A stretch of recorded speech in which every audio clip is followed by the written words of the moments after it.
But I would like to start off by acknowledging and directing you to some of our sponsors and partners who helped fund this event and made this possible. Palo Alto Networks, I think most of you know, largest cybersecurity company on the planet, and they've actually contributed one of their great resources to this conversation today, Mike Sikorski, and Rick Howard as well, as a Palo Alto Networks alum. Abnormal security, one of the most interesting innovations in email security in the last 25 years. We've partnered with them. We're really thrilled about the prospects here. Info blocks. Everyone knows info blocks as DNS, DHCP, and IPAM, but there's so much more going on from a threat management, threat intel perspective there, and we encourage you guys to meet them downstairs and have a discussion. Order's one of our newest partners.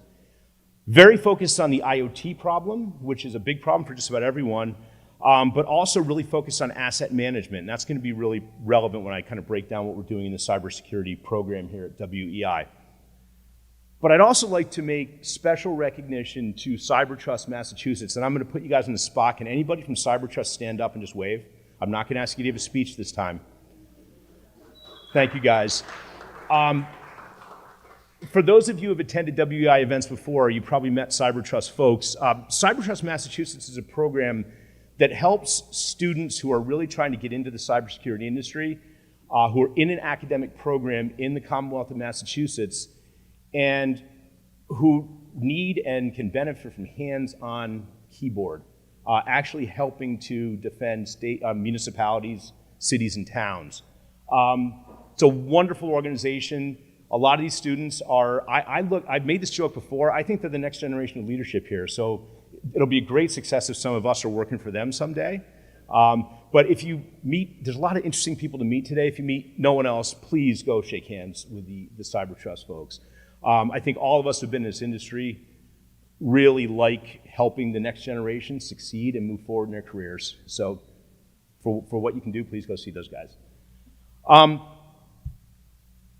got a few notes I have to follow here. I apologize. So I've spoken to a number of people before this event and today about the event, and you don't find me speechless very often for those of you guys who know me, but I'm really kind of at a loss for words today with the crew we put together and the panel that we have.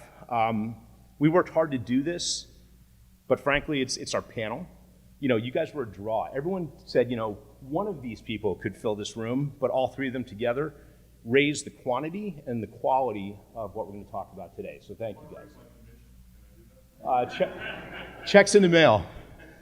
Take our word for it. But I would also like to press upon you guys what we have here. This is a gathering of security leadership from the Northeast that's the caliber of which is unmatched. Individually, these guys are defending their hospitals, their higher ed, their financial institutions. Collectively, they are defending the economic base of the Northeast. The Northeast is an innovation hotbed. It contributes heavily to the economy of the United States. And for purposes of this discussion, it's a juicy target for our nation-state adversaries. So thank you guys for what you do. Thank you all for being here today. And I hope all your phones don't go off at the same time with something happening today. So, but again, thank you all for being here. What's that? Not my problem anymore. Good one. I like that. So let's talk a little bit about what we're going to cover today. We've got a super interesting discussion. We've already been welcomed and we've already done some networking. I hope you guys all have. We're in the middle of the introduction. I'm going to talk for a few minutes about why we're here and a little bit about WEI, and then I'm going to turn it over to the panelists and let them each give you a few minutes of perspective in their various areas of expertise. Shortly after that, we're going to go immediately into a roundtable discussion. There are no breaks here, by the way. So if you need to step out, do what you need to do. We're going to move immediately into a roundtable discussion. I use the term loosely moderated by Rick Howard, but Rick is also a participant in this panel because he's got a lot of interesting insights to share with you guys. We've left time for questions. You all have pens and paper. Write some things down. Ask some questions. Ask cyber questions. Ask questions about sort of the global strategic challenges we're dealing with. We've got the experts here. Please use this opportunity to talk to them. So what we're trying to do with this event, I've used the term thread and needle a few times. We're trying to create a unique dialogue here. You guys can go to briefings on cybersecurity issues, the latest threat, probably 5 days a week. But we're trying to couple that with someone who understands the adversary from a global and a strategic perspective, and understand what we're facing as a country, sort of some of the challenges with our adversaries, the same people we're targeting you guys from a cyber perspective. So, I've already had a chance to meet some of these guys. This is a networking opportunity. I think when we promoted this to you guys, we let you know that your peers are going to be here. Talk to each other. So I think that's one of the greater opportunities. You can learn about us. Of course, we're here to teach you more about WEI, and we want you to meet our partners. The partners that I introduced earlier are downstairs when you came in. We're going to have a cocktail reception there later. Go talk to them. They're here. They made this happen. Make sense? Okay. Sorry, a little bit to cover. So there's a few people I've talked to today who have not had a lot of experience with WEI, but the good news is those of you who are in that group are sitting next to people who probably do have a lot of experience with us. So what I'd request is meet the person next to you. If they've got experience with WEI, ask them how that experience has gone. So, fair enough. So I want to talk to you guys a little bit about WEI. We'll try to keep this quick. We are based in Salem, New Hampshire. We are a local, very well-resourced, one of the best resourced technology and cybersecurity integrators and resellers in the Northeast. We're about a $400 million company, but I think one of the interesting things to understand about us is we make all our own decisions. We don't have any private equity firms or third parties telling us what to do, who to hire, what products to carry, what strategic decisions to make as a company. We have about 400 customers, mainly in this part of the country, but we are working with projects across North America, across the globe, to 42 different countries, I think it is today. Within the organization, about 200 people. On the customer focus side of that population of people, there are about 14 account managers. A lot of them are here today. Please get to know them. But we have about 85 engineers across a variety of disciplines. This is one of the big benefits of working with WEI, is we're not just a cybersecurity integrator. We know networks, we know data centers, we know cloud and virtualization, and you tie all that together into a security conversation, and that's become a very meaningful discussion. So again, this is a bit of background about the company. We do work with some of the largest companies in the world as well, if not the largest companies.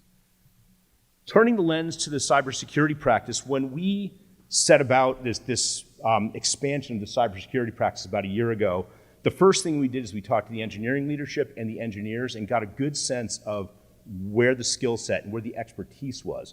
We built the practice around the talent we already had on board and not the other way around, and that's an important distinction. 4 main areas of focus: asset management and risk management. Go talk to Order about this. They're experts in this. This is the notion that if you don't know what you have, if you don't know your assets, you don't know your systems, your endpoints, your users, your applications, and the security disposition of those assets, you can't even start a security program. So we've got a lot of technology and services in that area.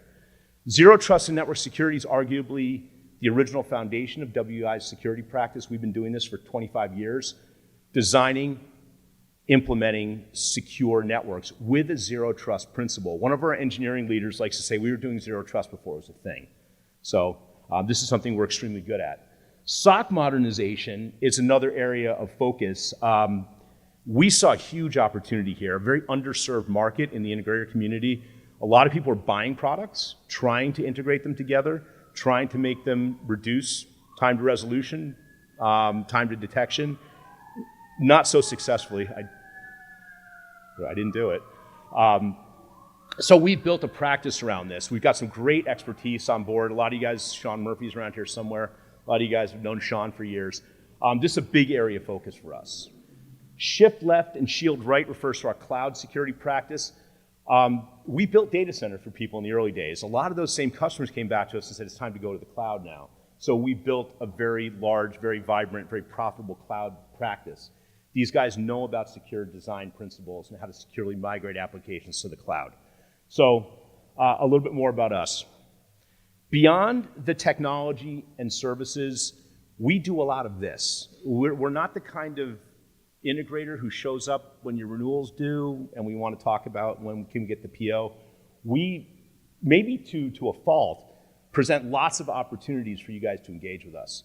A number of you attended our big event up at the Mount Washington Resort back in January. This is a landmark for us. But we do stuff all the time. CyberSuds. I mean, how many people have been to one of my CyberSuds events, right? Thank you. That says a lot more about you than it does about me, but thank you for doing it.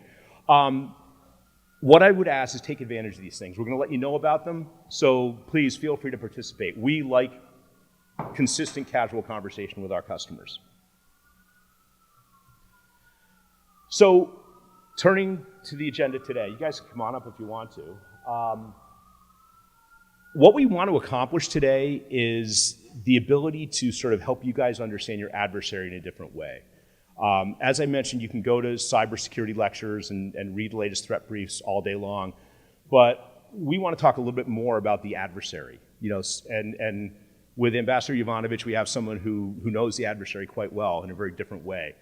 But we've also built a very compelling panel here, and I think this is going to be a really interesting discussion. I'm really thrilled about it. Make sense? We ready to go? Okay. So it is my great honor and privilege, frankly, to introduce Ambassador Marie Yovanovitch to this event, to this stage, and to Boston. Sorry it's so hot. Ambassador Marie Yovanovitch, her friends call her Masha, so you might hear us refer to her as Masha as we go here.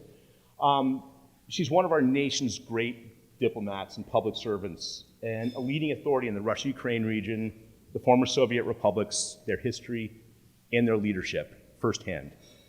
She grew up in a small town in Connecticut, more on that later, where she attended the Kent School and went to Princeton, and after a few stops, ultimately into the Foreign Service, where she served over a remarkable career in some fascinating, somewhat challenging places like Mogadishu, London, and Moscow.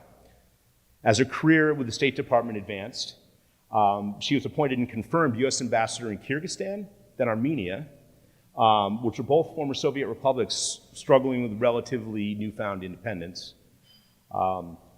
Most recently, she returned to Ukraine as ambassador, having served there as deputy chief of mission prior to that posting. Her book, up here, which you all get a copy of, Lessons from the Edge, was an immediate New York Times bestseller. I think you'll all see why when you read it. It's a fascinating read.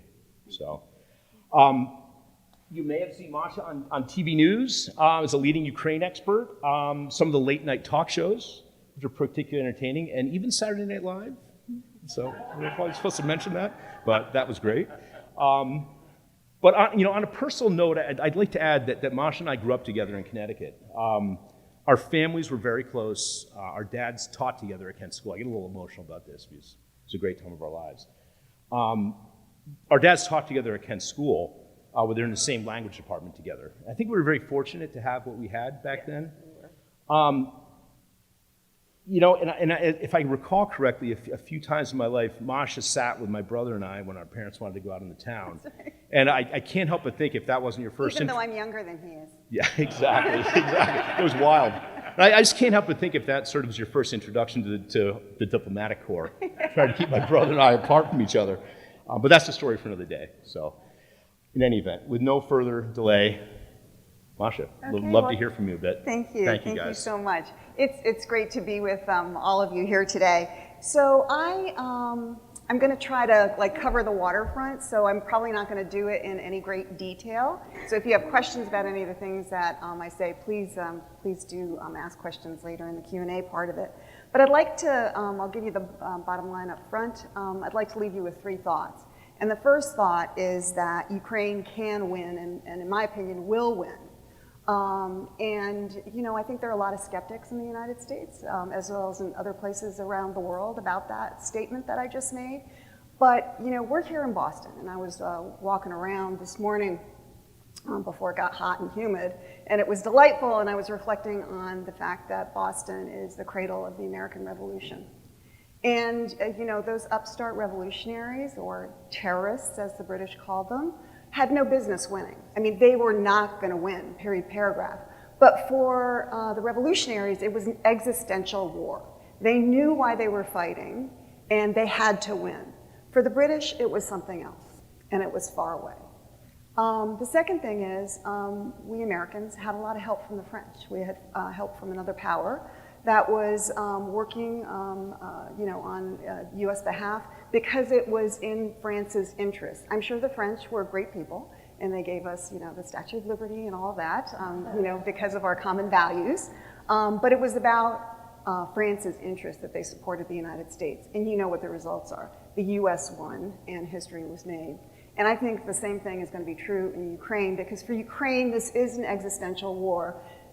They know what's going to happen if Russia wins and takes over Ukraine or much of Ukraine, because they've seen what Russian occupation is like in the occupied areas, where civilians are being murdered, are being tortured, are being raped, and all sorts of other terrible things are happening, where the children are being deported to Russia, 700,000 children and counting. And that is not a Ukrainian figure. That is a Russian figure that they published last summer in a report from the Ministry of the Protection of Children, ironically. And so Ukrainians know that they will not only lose their country, but they will lose their identities, they'll lose their culture, they'll lose their language, and perhaps their lives as well if they don't knuckle under. And no Ukrainian that I know is prepared for that. So they are going to fight on. Whatever happens, they are going to fight on. And I think that they can win if we help them. And I think we should. And so why should we help them? First of all, this is, I sort of made a little crack about the French, but this is in our, this is one of our values, right? That Ukraine is a democracy being overrun by an autocracy. That's not in Ukraine's interest, certainly, but it's not in world interests either. All of us after World War II, and that includes the Soviets and then the Russians when they took over from the Soviets in 1991, every country in the world signed on under the UN principles of sovereignty, territorial integrity, and the list goes on. No use of violence or the threat of violence. And Russia is violating that. I mean, this war was an unprovoked war. Russia tromped in with there was no provocation at all.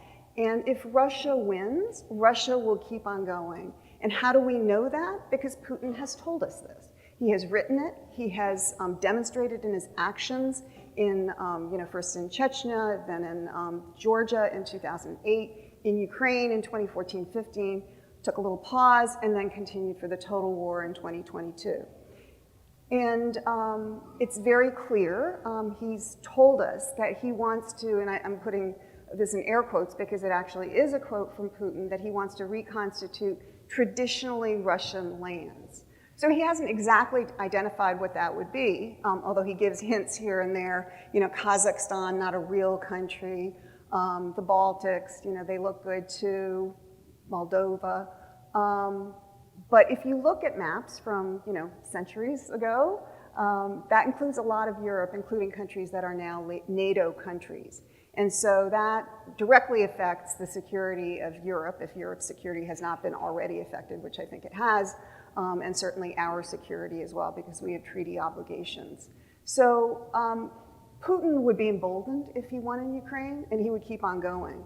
But other autocrats are also watching, and they are watching what we are doing, they are watching what Europe is doing, they are watching what Ukraine is doing very, very closely. And if Putin wins, it will be a very different kind of world, and a less safe world, a less prosperous world, and frankly, a less free world, even for a big country like the United States.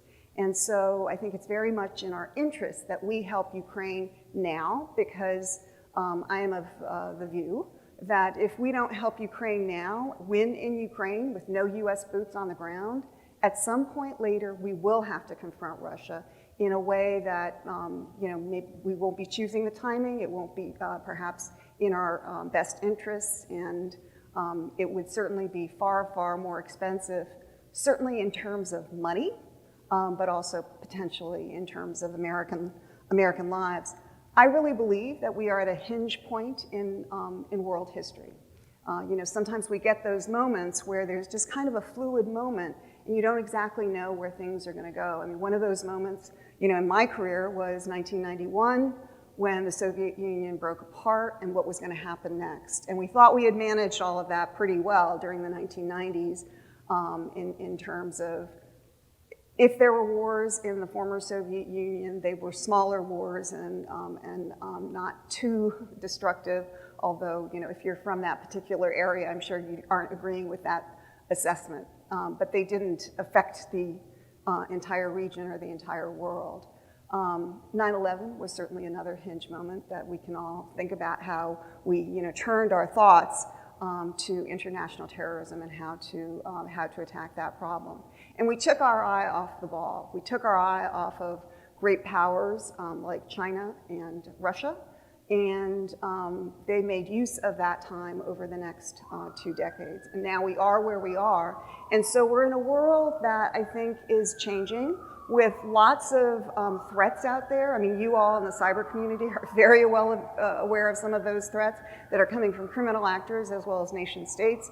But there's also, you know, the environmental issues. There are all these transnational issues, but we also are in an era, I think, again, of great power rivalry.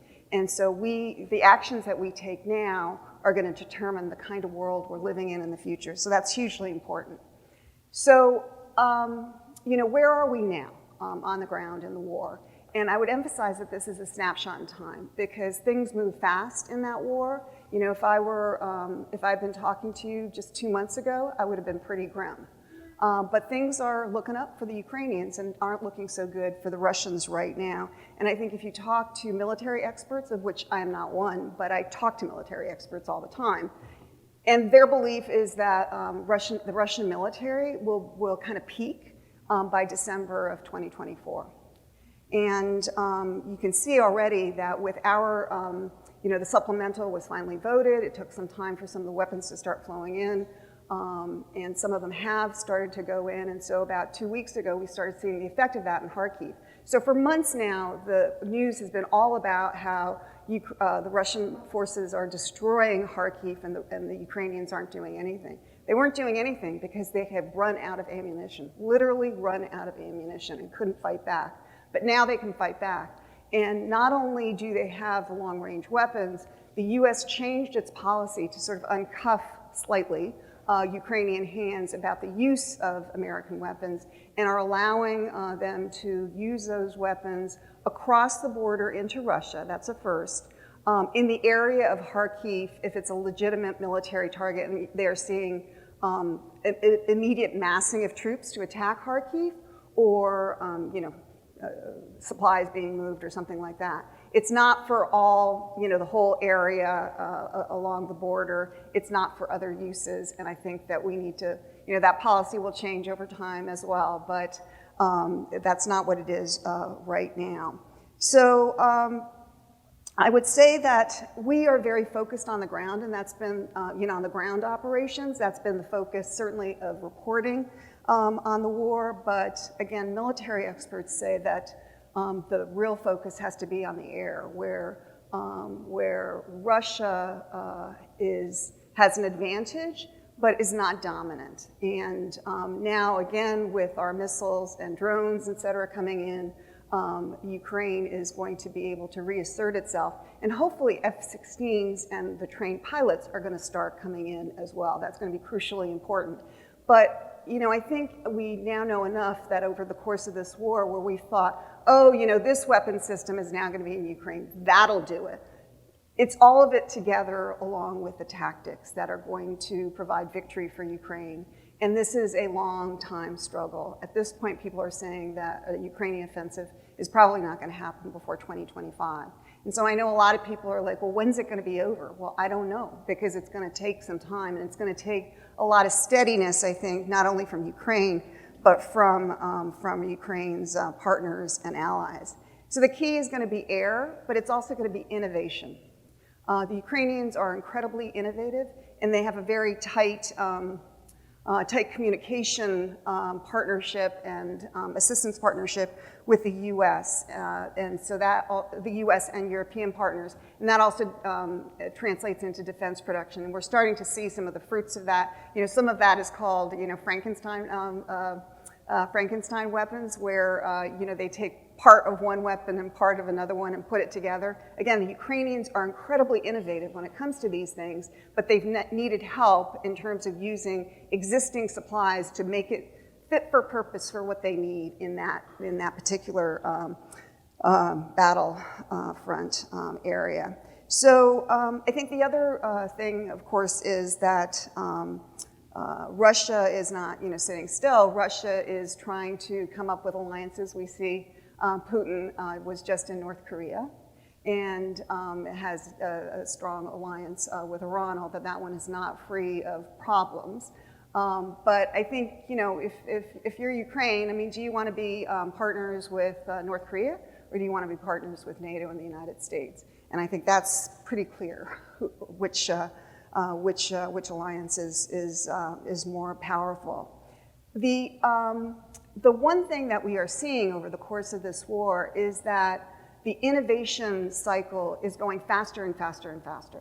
So you get a drone out there, and pretty soon the Russians figure out how to adapt to that particular form of attack or surveillance, and then they can replicate it. And so the Ukrainians need to constantly up their game, and we are helping them with that.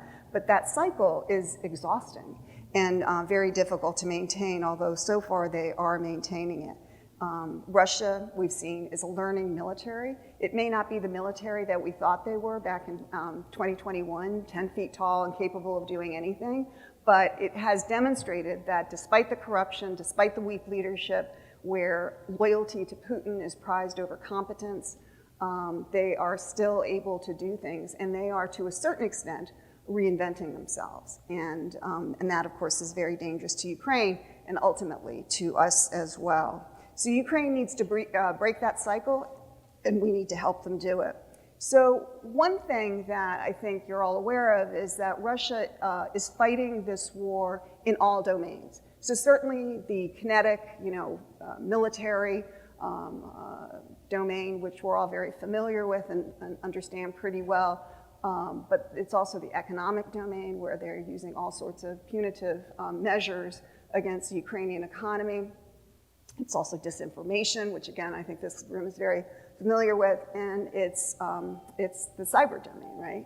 Where on some days, Ukraine fields, over 100,000 attacks against various Ukrainian targets. So that is a lot to deal with. But again, the Ukrainians are pretty good in this area, as some of you may know from personal experience. And they're getting better all the time. And of course, we are very interested in helping them, and just as with our military, learning from what they are seeing and experiencing from Russia as an adversary.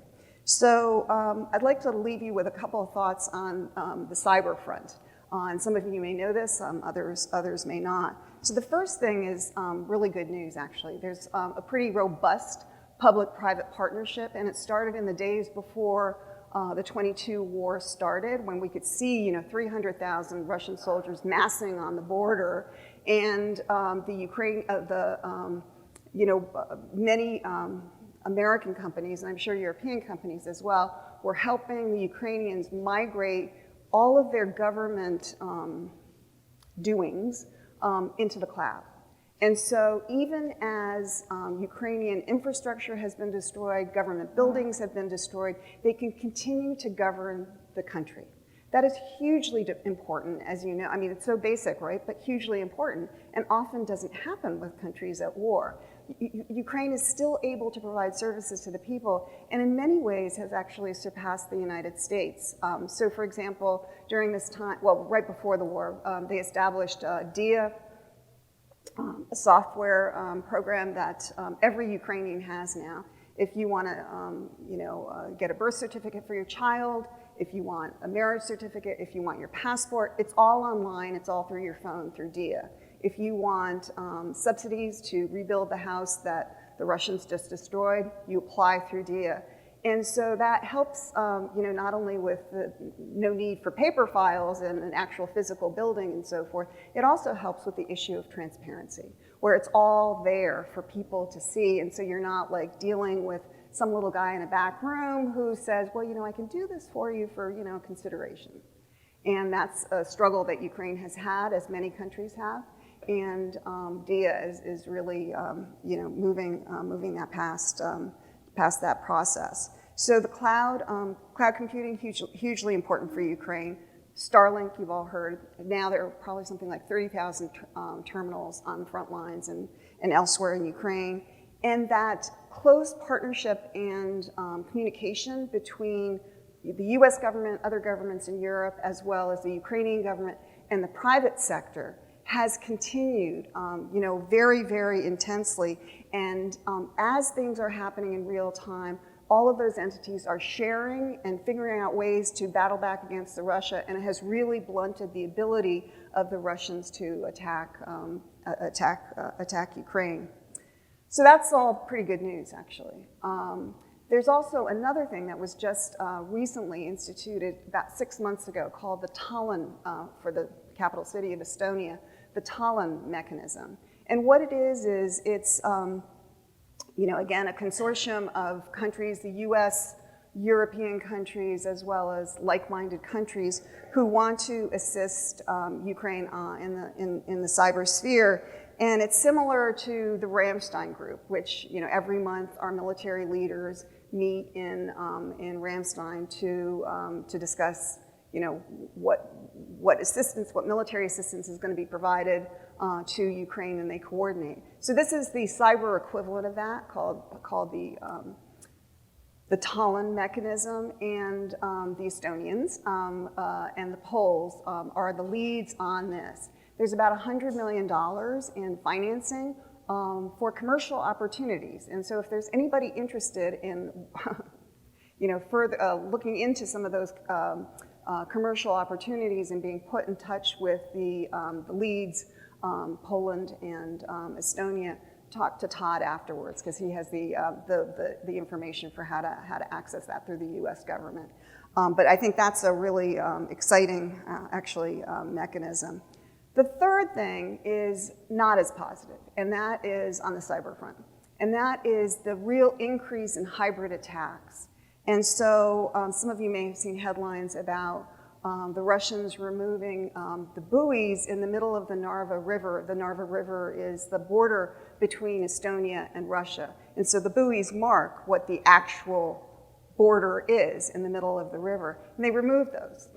And so, what does that mean? Is that an act of war? Why did they do that, et cetera?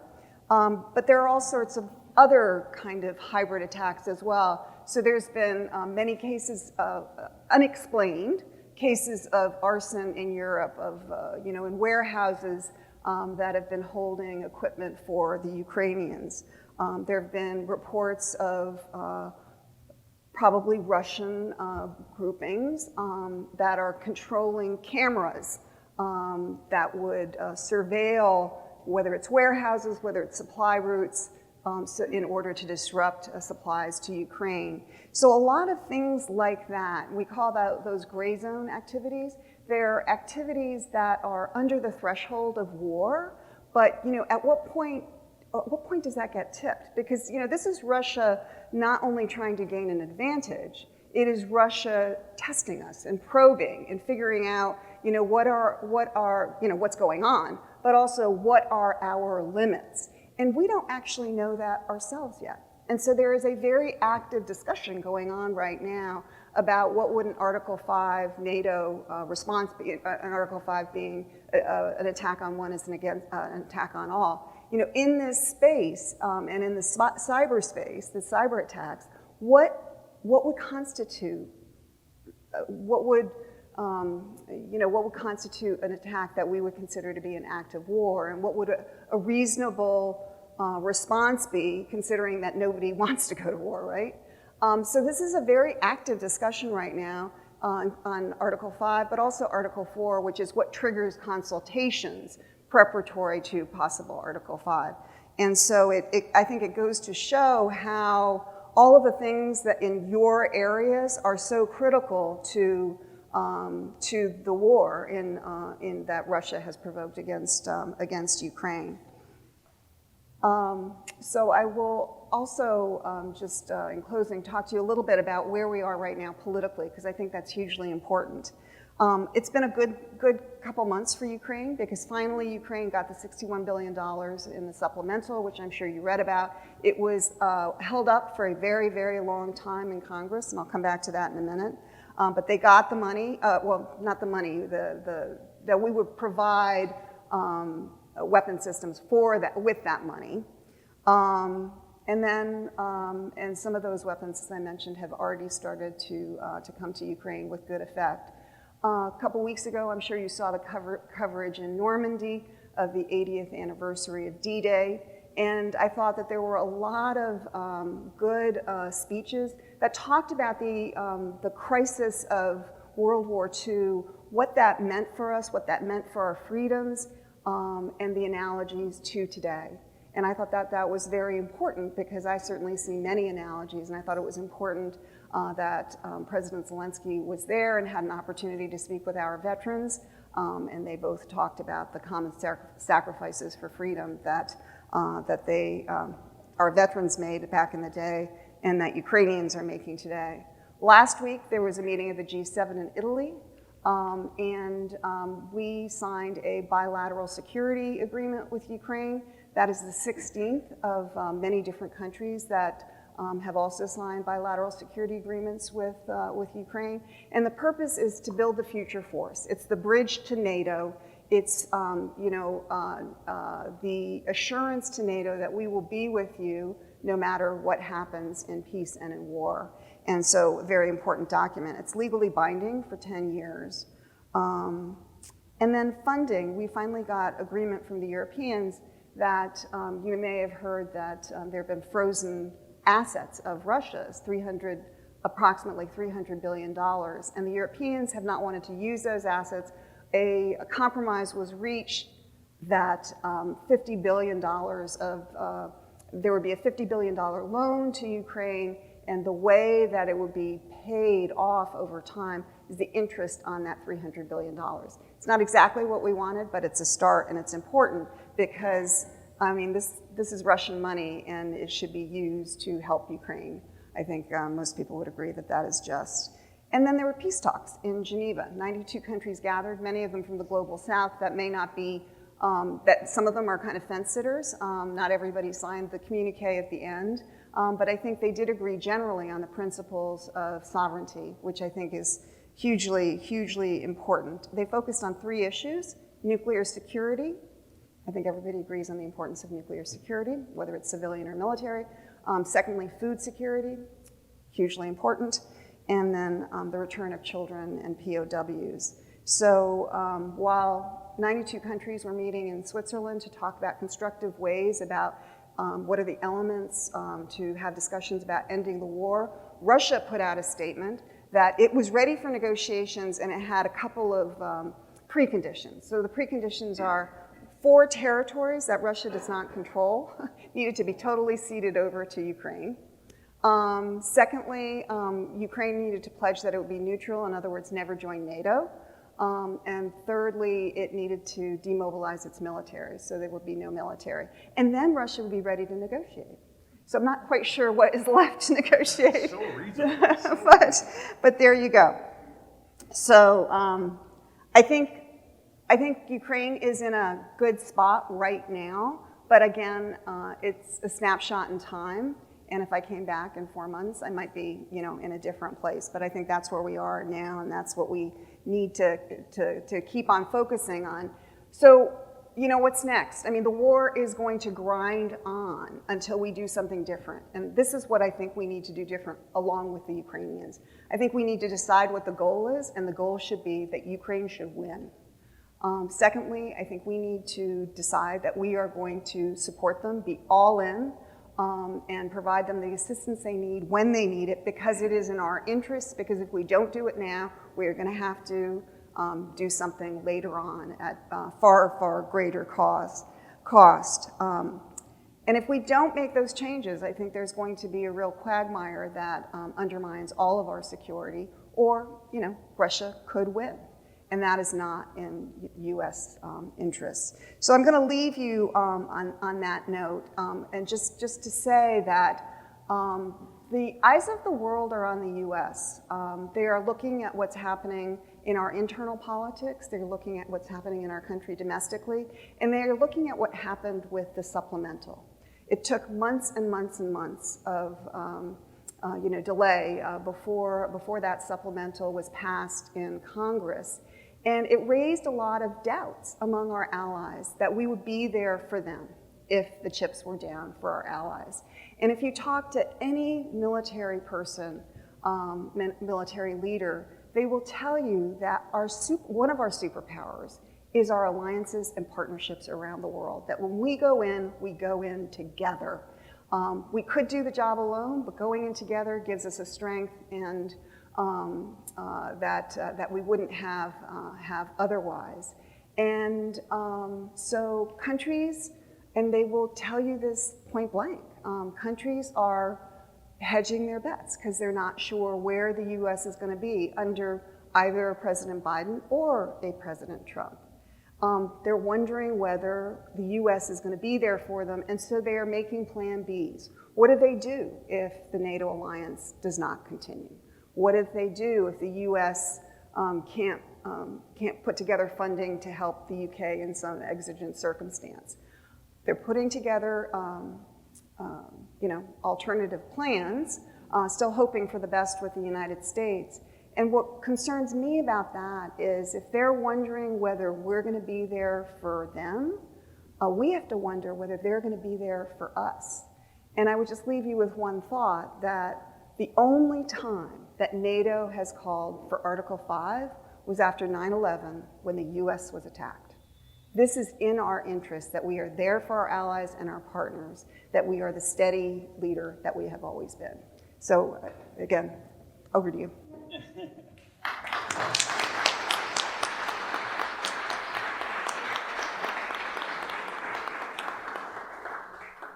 Masha, thank you very much, and I appreciate the optimism, honestly. It's great to hear. We all did agree that Siko and I will just leave and you can just continue and we'll just listen. I'm sorry.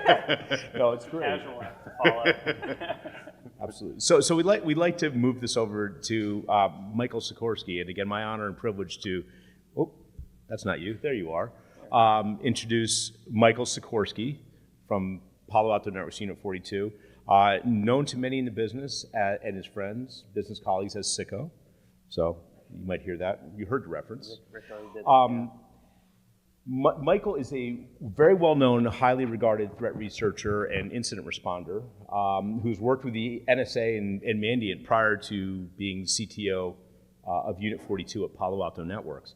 And Michael's been personally involved after talking to him a few times in some DFIR activities and some response activities following some of the world's most high-profile attacks and breaches. Michael's a professor at Columbia and author of the book.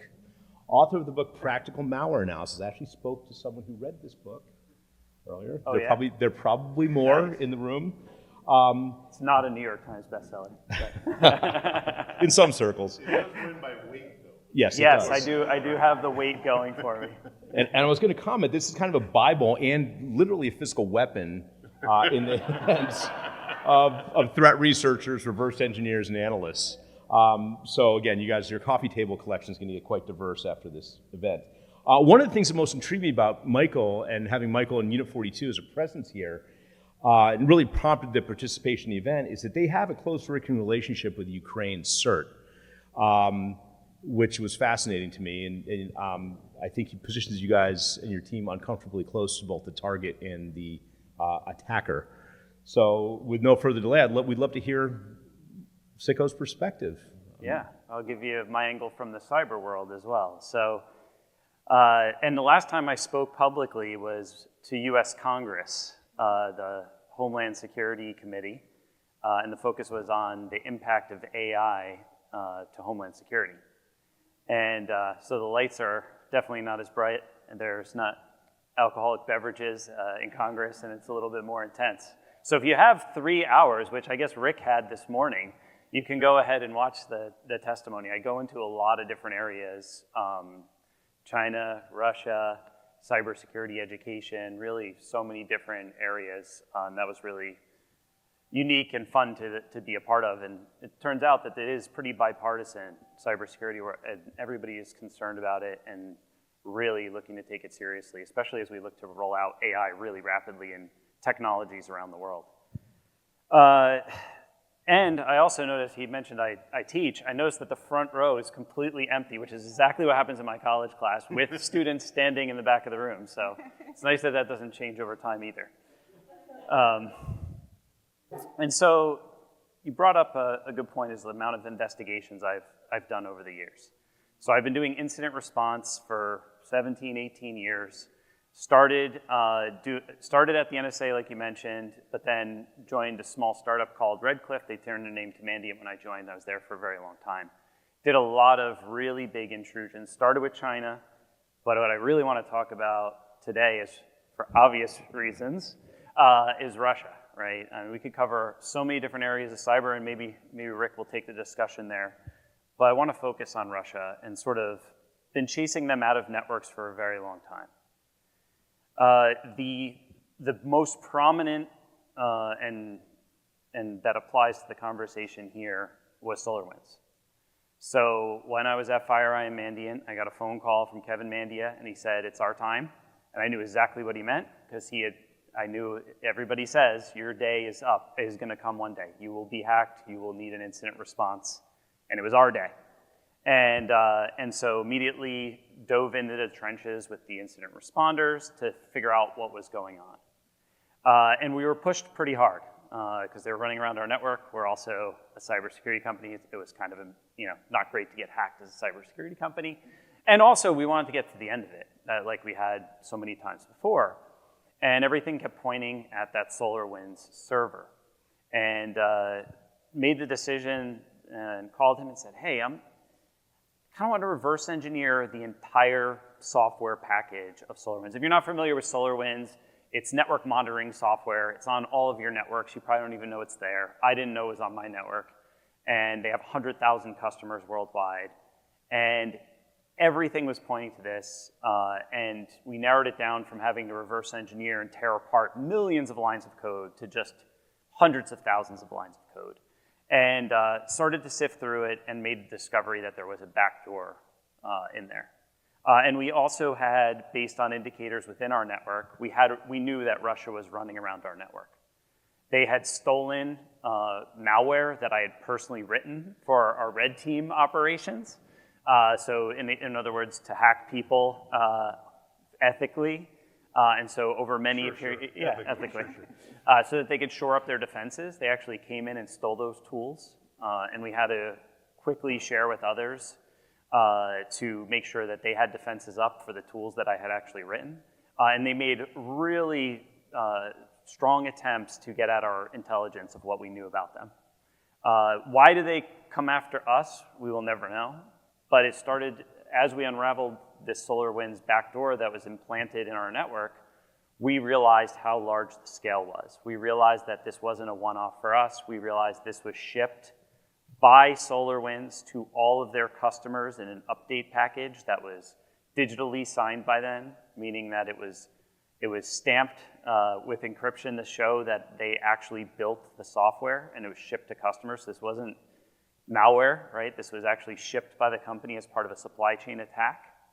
And we realized that this was very widespread on thousands of organizations impacted with Russia conducting operations in tons of networks. And when I first went to SolarWinds' website before they took down their customer list, when this was happening, it was 400 of the Fortune 500. It was DoD, Homeland Security, FBI, you name it, had this software. This was an amazing capability that gave Russia backdoor access behind everybody's security technology, because this software runs inside your network, inside your VPN. So this gave them direct access in there, bypassing everything else. Huge, huge capability. And it ended up that it was exposed before Ukraine, which in my opinion was a major devastation to their cyber capability. This capability is not something that you come up with overnight. They attacked the SolarWinds organization 3 years earlier took their sweet time building this capability, figured out how to insert it into their build process and ship to customers. And they spent another 6 months after they had that capability building the back door that would be super efficient for them to actually turn it off if they were inside a network that they were not interested in, right? Because they're getting shipped all over the world. They don't want to cause a lot of noise, and they had an ability to turn it off and make it dead silent such that you would never know it was there.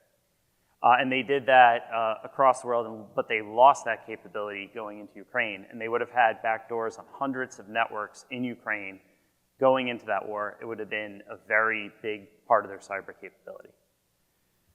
Another engagement that I was involved in soon after SolarWinds was Colonial Oil Pipeline hack, which, go back to what starts to move the needle in the cyber world when it comes to our government. I think the combination of those two events really moved the needle. Now let's talk about the Colonial Oil Pipeline hack. So go into that event. This is a ransomware attack. Spreading like wildfire, Colonial decides to shut down everything, including their pumps, to prevent the spreading, and they have to deal with ransomware negotiations. Now, guess who did it? A ransomware gang based in Russia, right? Now, we could debate if that gang was nation-state backed or not. It's not really too relevant because they are backed by the government no matter who they are. Guess what? They're driving around in their Lamborghinis, they're flashing their money on the internet, all their Bitcoin, everything they have, and they don't seem to go to jail, everything's fine, and when it's time to hack Ukraine, that's when they got to do some work for the government, and the rest of the time they get to do whatever they want, hacking everyone. So guess what? Back-to-back huge Russian cyber attacks that happened going into that engagement. Sanctions were made, but I also think one of the most important things that happened as far as government policy goes was the establishment of the executive order that was put out by Biden to establish a serious look at what we're doing with cybersecurity. A cybersecurity czar, paying attention to what our supply chain is, and all of these steps that we're finally like, let's build this out and really emphasize collaboration. And collaboration has never been what it is today. When I was at the NSA, you didn't even say you worked there. Now they have a cyber collaboration center, and that cyber collaboration center charter is to share with private companies because they realize, someone like Palo Alto Networks, we have literally 1 million firewalls on the fronts of networks around the entire world. If they give us a signature, we could prevent things even better than they could due to that capability and the telemetry we have access to. And they realized that they could go so much further by partnering and sharing. And then also, a lot of these indicators that we have, they have a shelf life, right? You all know that the indicator lasts a short amount of time, and they move on to different infrastructure, they move on to different tooling. And so the amount of time you have that's relevant is shortened. So the more you share, the better off you're gonna be globally. And that goes into the partnership that we're doing with the Ukraine CERT.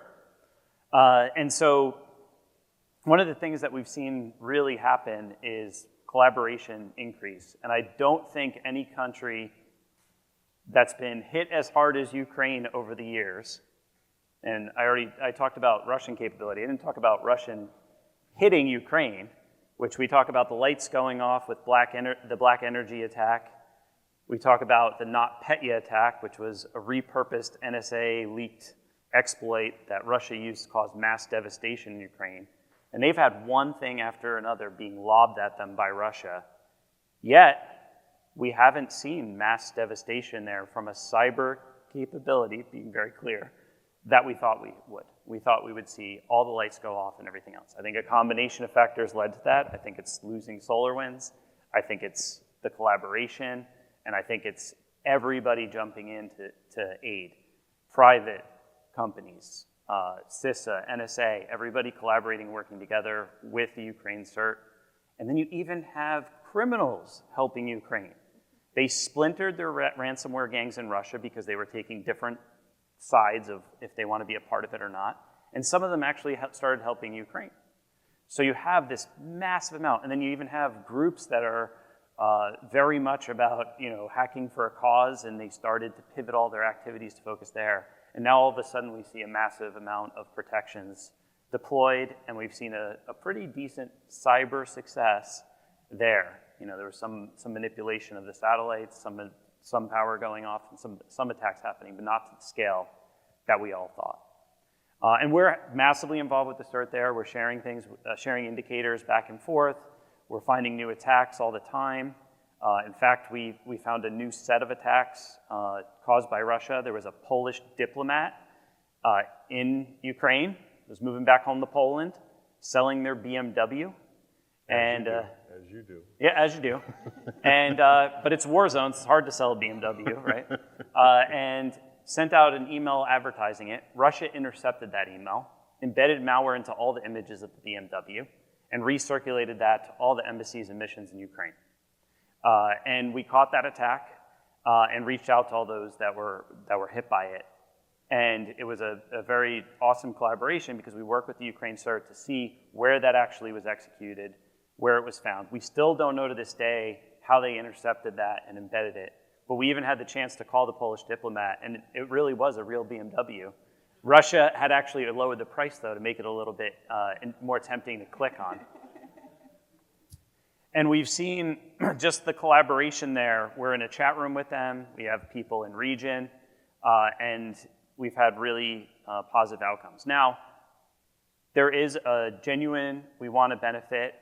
A lot of the things you were saying, personally agree with and think that we really need to continue to invest there and push there to help them. But there's also other benefits to collaborating with the Ukraine CERT. We're really on top of Russia and the hacking they're doing, and then we could take that and not just protect Ukraine, but we take what we learn and protect everybody globally. And we could share back with CISA, and we're a member of the JCDC, which is the Collaboration Center for Homeland Security, with the NSA Cyber Collaboration Center, and really come together and bring what we're learning and actually implement it in the right way to provide protections against everything they're doing. And then just kind of wrap up, I think that Russia's going to be pretty spread thin on their cyber capabilities this year. They have a lot of work to do. They have to interfere in our election. That's going to be happening. They have to, they're going to be attacking the Olympics. We have people in Paris helping threat intelligence across cybersecurity companies, public, private, because we know that due to the sanctions there, they're going to be very active trying to mess with the Olympics. And then, of course, they have the top thing that they're in front of them, which is Ukraine. And so between those three events, they're doing everything they can to hack on those fronts, and it could spread them thin on worrying about themselves and their defense of themselves. And I think there's some windows opening up. So with that, That's good news. pass to you.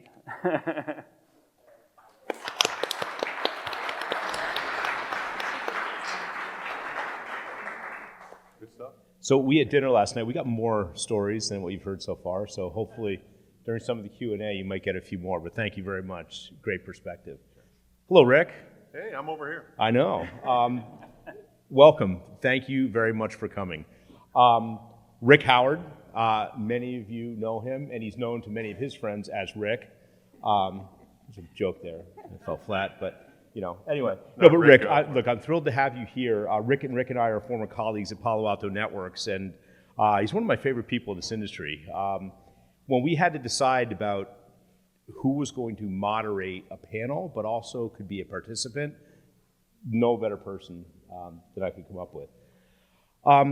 So Rick's one of the more recognizable CISOs in this industry, one of the great personalities in this industry in the country. He's currently one of the cybersecurity industry's leading podcasters, podcast personalities through his work at N2K and CyberWire. If you have not listened to CyberWire Daily, you need to change that. It's excellent. He's also former CISO at Palo Alto Networks and founder of Unit 42, which is why I'm thrilled to have you guys next to each other up on stage.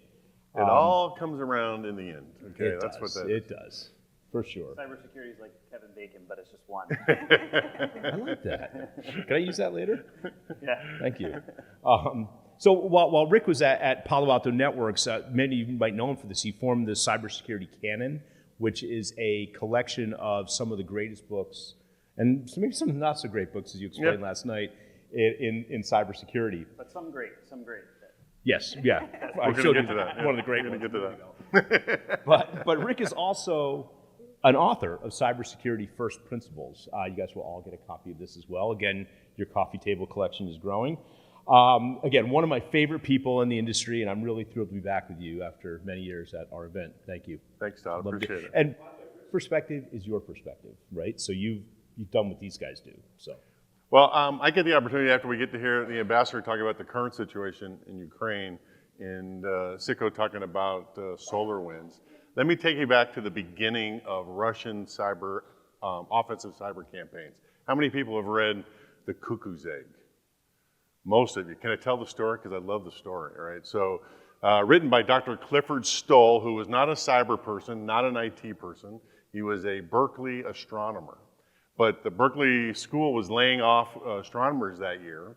This is like 1988. So he was out of a job, and you have to know who Dr. Clifford Stoll is. You should go look him up. He's a little bit on the spectrum, okay? And it's relevant for his politics because, you know, there's people on the right, there's people on the middle, there's people on the left, there's extreme left, and then there's Clifford Stoll, right? He makes his own clothes, he has tattoos, he has earrings, he makes his own shoes, he gardens his own food to eat, right? He's that guy, right? But he has all this personality and charisma, and everybody loves him. So the IT department says, hey, Cliff, while you're out of a job, why don't you come over to our place and run this Unix lab for us, right? You can help us out, and in a year when your job comes open again to be an astronomer, you can go back to do that. But in the meantime, you can help us out. Oh, and by the way, there's a 75-cent accounting error in the student database records. Back then, we charged students for computer time. So every month, the entire student body, it was off by like 75 cents, and nobody could figure out why it was wrong. So Cliff, come run this Unix lab, track down the 75-cent accounting error, you'll be a hero to us, and later you can go back to being an astronomer. That 75-cent accounting error was the first public evidence of a Russian cyber espionage campaign using East German hacker mercenaries to break into US university systems so they could break into US government systems, because back then there wasn't any security, it was just all strings and cans, right? There wasn't Palo Alto Networks, there were just networks back in those days. So the Russians were using that opportunity to see if they can break into DoD systems, right? And so Cliff, he treats it like a science experiment. He has hypotheses, he collects evidence, he tries to figure out how to counter these guys. And what's really interesting about this, the reason I mentioned he was extremely left, is now he's on the phone every week with the NSA, the FBI, and the CIA, trying to track down these international cyber espionage hackers, right? He's pulling his hair out when he's doing, come on, that's a lot, that's really funny that he had to do that, because he hated those guys, right? He hated the man, right? He basically invents incident response, that it hasn't really changed that much since we're doing it today. Everything he did to figure out who those criminals were, right, or who those hackers were, we still do today in terms of incident response. So if you haven't read the book, you should go out and read it. There's a love story in it that my wife really appreciated, and there's a chocolate chip cookie recipe in the back that I've tried, right? So you should all go figure that out, right? I was in grad school when that book came out, and I was gonna be an Army IT guy, right? And that book changed my trajectory. I said, you can do this kind of work in the world, you can do cybersecurity. This is the closest thing I was gonna be to James Bond in my career, right? So it completely changed how it was gonna go. And back then, authors put their real email addresses in their books. Did you guys do that in your books? Real email? No, no, I don't think so either, okay. So when I read his book over the weekend when I should have been doing my thesis, right? And I was so taken by the book that I sent him this 20-page email, gushing note about how much I love the book, and he answered me in 15 minutes, right? So I've been a fan ever since. You should go look him up on YouTube. He is quite the character. The point about that book, though, is that is the first public knowledge of a government doing cyber espionage to some enemy in the field, all right? So that brings it complete full circle and gives me a chance to hawk my pet peeve project that I work on. Todd mentioned it before. It's called the Cybersecurity Canon Project. How many people have heard of it? Some of you have. Okay, we have a former committee member back there. Okay, raise your hand, Brad. Okay. I bent his arm in the early days to be part of it. This is like 10 years ago. We realized that there's a bunch of cybersecurity books on the market, and a lot of them weren't that good, and we wanted to find a way to figure out what the best ones were. So we set it up like the Baseball Hall of Fame, or if you're a musician, a rock and roll Hall of Fame. We have a committee. This year it's about 20 practitioners. There's CISOs, law enforcement people, lawyers, technicians, cyber intelligence people. They read the books, they write book reviews, and we put those book reviews on the sponsor page at Ohio State University, right? And they try to make the case that the book falls into one of three categories, right? First one is Hall of Fame, meaning this is a book that you should all have read by now, right? Because if you don't, you probably have a hole in your education. The second one is it's a niche book, meaning it's not Hall of Fame. That means that not everybody has to read it. It's still a good book, but maybe not everybody has to read it. But if you're interested in, say, OT security, this is the book for you. All right. The third, and probably the most important category that we have, is do not read, right? Because there's lots of crap cybersecurity books out there, and if you're going to choose to read one this year, maybe not read a bad one. All right. So go to the Ohio State University webpage, look up canon. You can see if you want to read that particular book. And so my favorite book in the All Hall of Fame, there's like 40 books in the Hall of Fame at this point. Cuckoo's Egg is my personal favorite. But pertaining to this discussion here is David Sanger's Perfect Weapon. How many people have read Perfect Weapon? Some of you have. David Sanger is a New York Times journalist. He chronicles nation-state cyber operations from about 2010 to about 2018. So you get all the big hitters. You get the United States, you get Korea, you get Iran, you get China, you get Russia. Am I missing somebody? Is that it? Okay. So if you want to get up to speed on what they should have been doing or what they've been doing, that is a perfect book to read. And if you don't like to read that much, there is an excellent HBO documentary that covers the same ground that Sanger produced, right? So that can, you can whet your appetite that way. All right, so tell your friends, if you're looking for cybersecurity books to read, there's topics for everything from cybersecurity leadership to really technical. And I have to mention that Michael's book is one of the books we put into the Hall of Fame, okay, about 4 years ago now? Something like that. 4 years ago, right? It is an excellent book. It is the book I hand to all my cyber threat intelligence analysts as they come to work for me, all right? So, and there's there's something for everybody there, all right? And I want to highlight one more because I love telling the stories about it. In our industry in cybersecurity, we have trouble forecasting cyber risk, right? Most of us know that, I don't know, I've done it my whole career. You go into a board meeting and you go in there with a qualitative heat map. Everybody know what I'm talking about? Heat maps on the x-axis is here's all the bad things that can happen. And on the y-axis, this is how bad it could get when it does go bad, right? And so so all the really nasty things float high and to the right on the chart, and all the benign stuff floats to the left. And if you're good with a spreadsheet, like all of us are, okay, you can color code it. So the stuff high and to the right is red, stuff in the middle is yellow, stuff over on the left is green. That's why it's called a heat map. And it turns out that that's really bad science for forecasting risk to your senior leadership, right? It's just bad. So don't do it anymore, right? So the whole cybersecurity industry has been trying to figure out how to fix this. There's a couple of books in the Hall of Fame that will help you get there. One is The FAIR Methodology by Jack Jones and Jack Freund.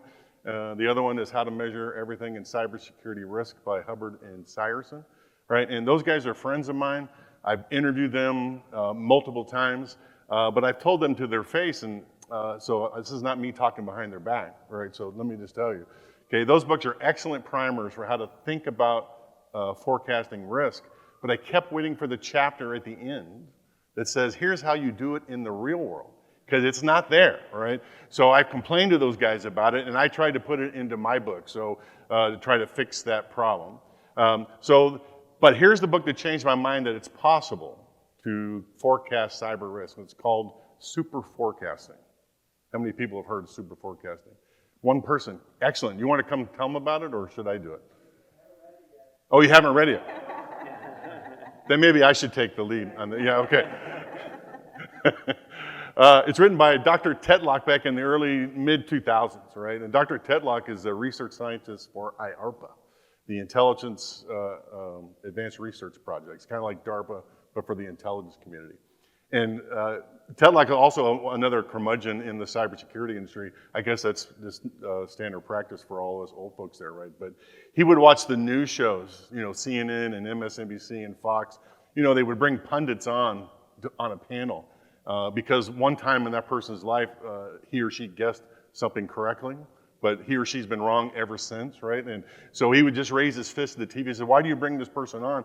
And I always thought there should be like a chyron at the bottom of the screen that says, this guy's 1 for 37, maybe not pay attention to what he's talking about, right?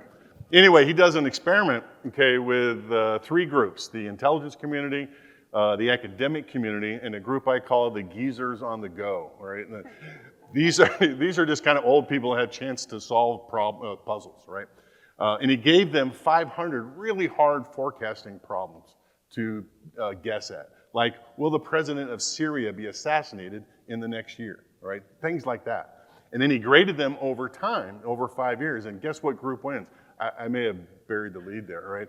The geezers on the go win by like 60%, right? They beat the intelligence community who had access to classified information, right?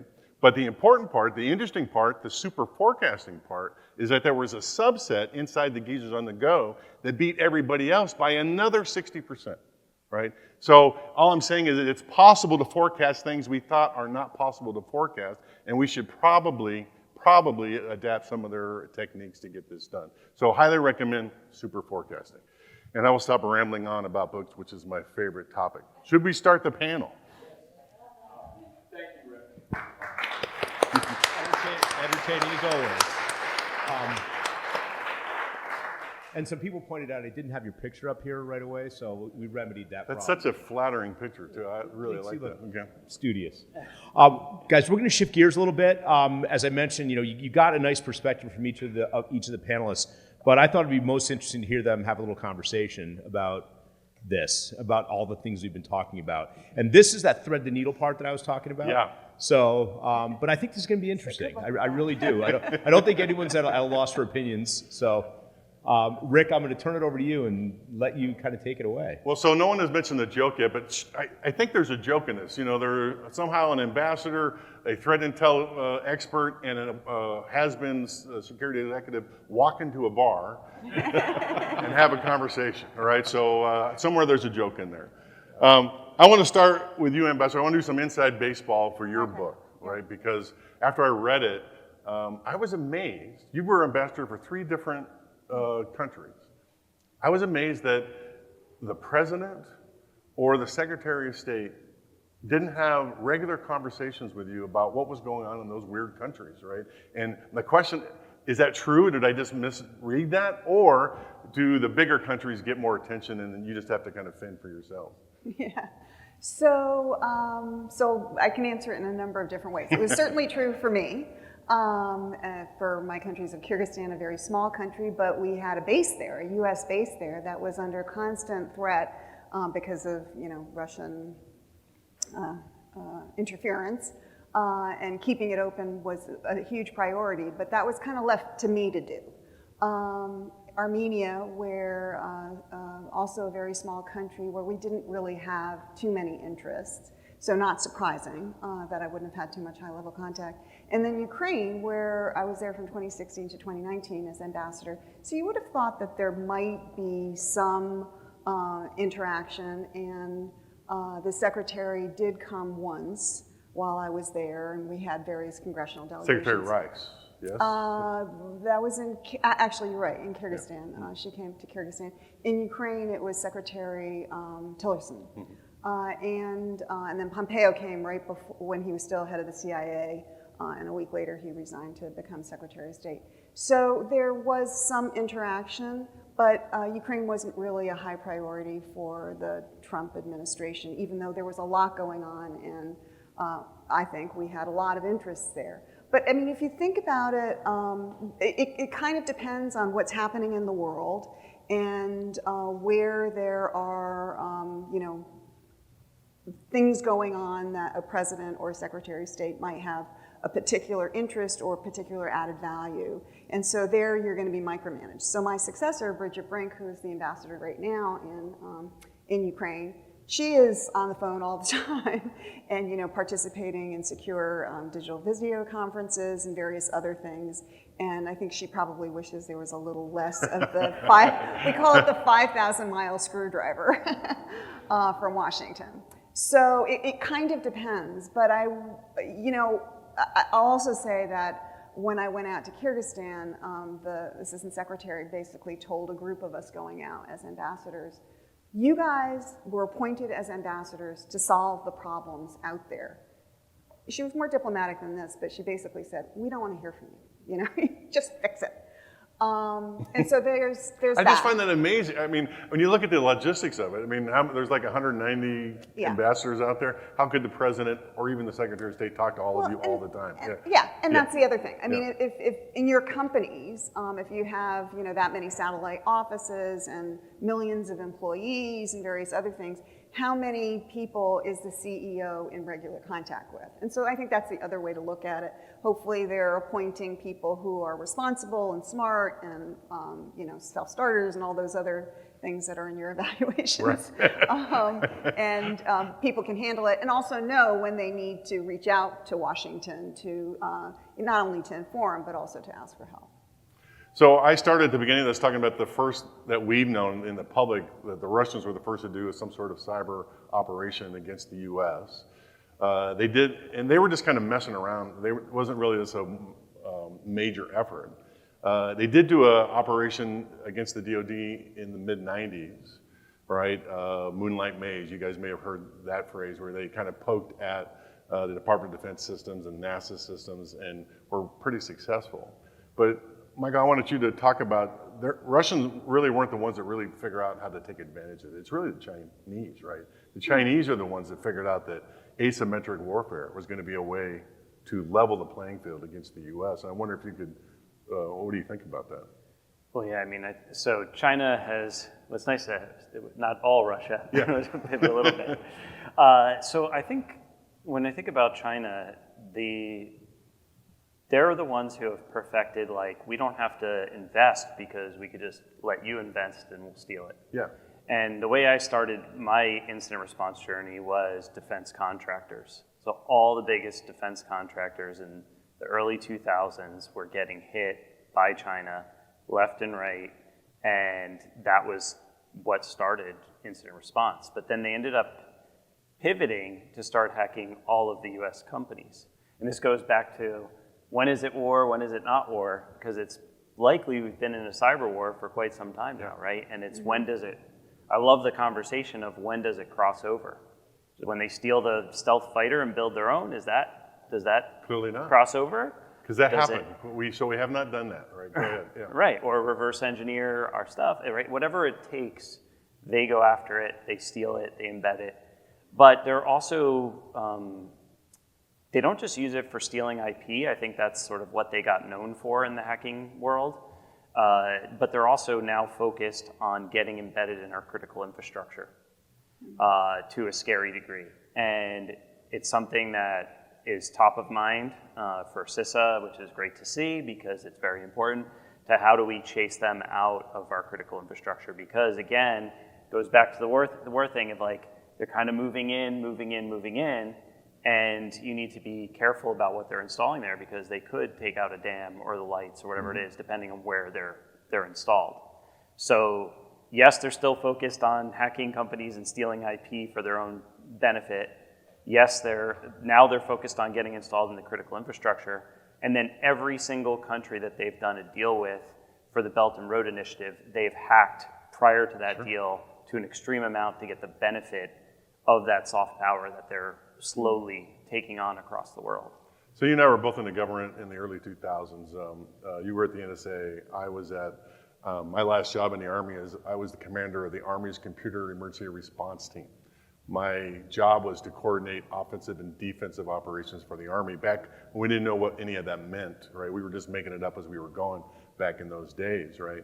But I look at my time back then as before China and after China, right? Because before China, in my first year and a half, the biggest case I got was a guy by the name of Gary McKinnon. You guys remember that name? He's been in the news forever.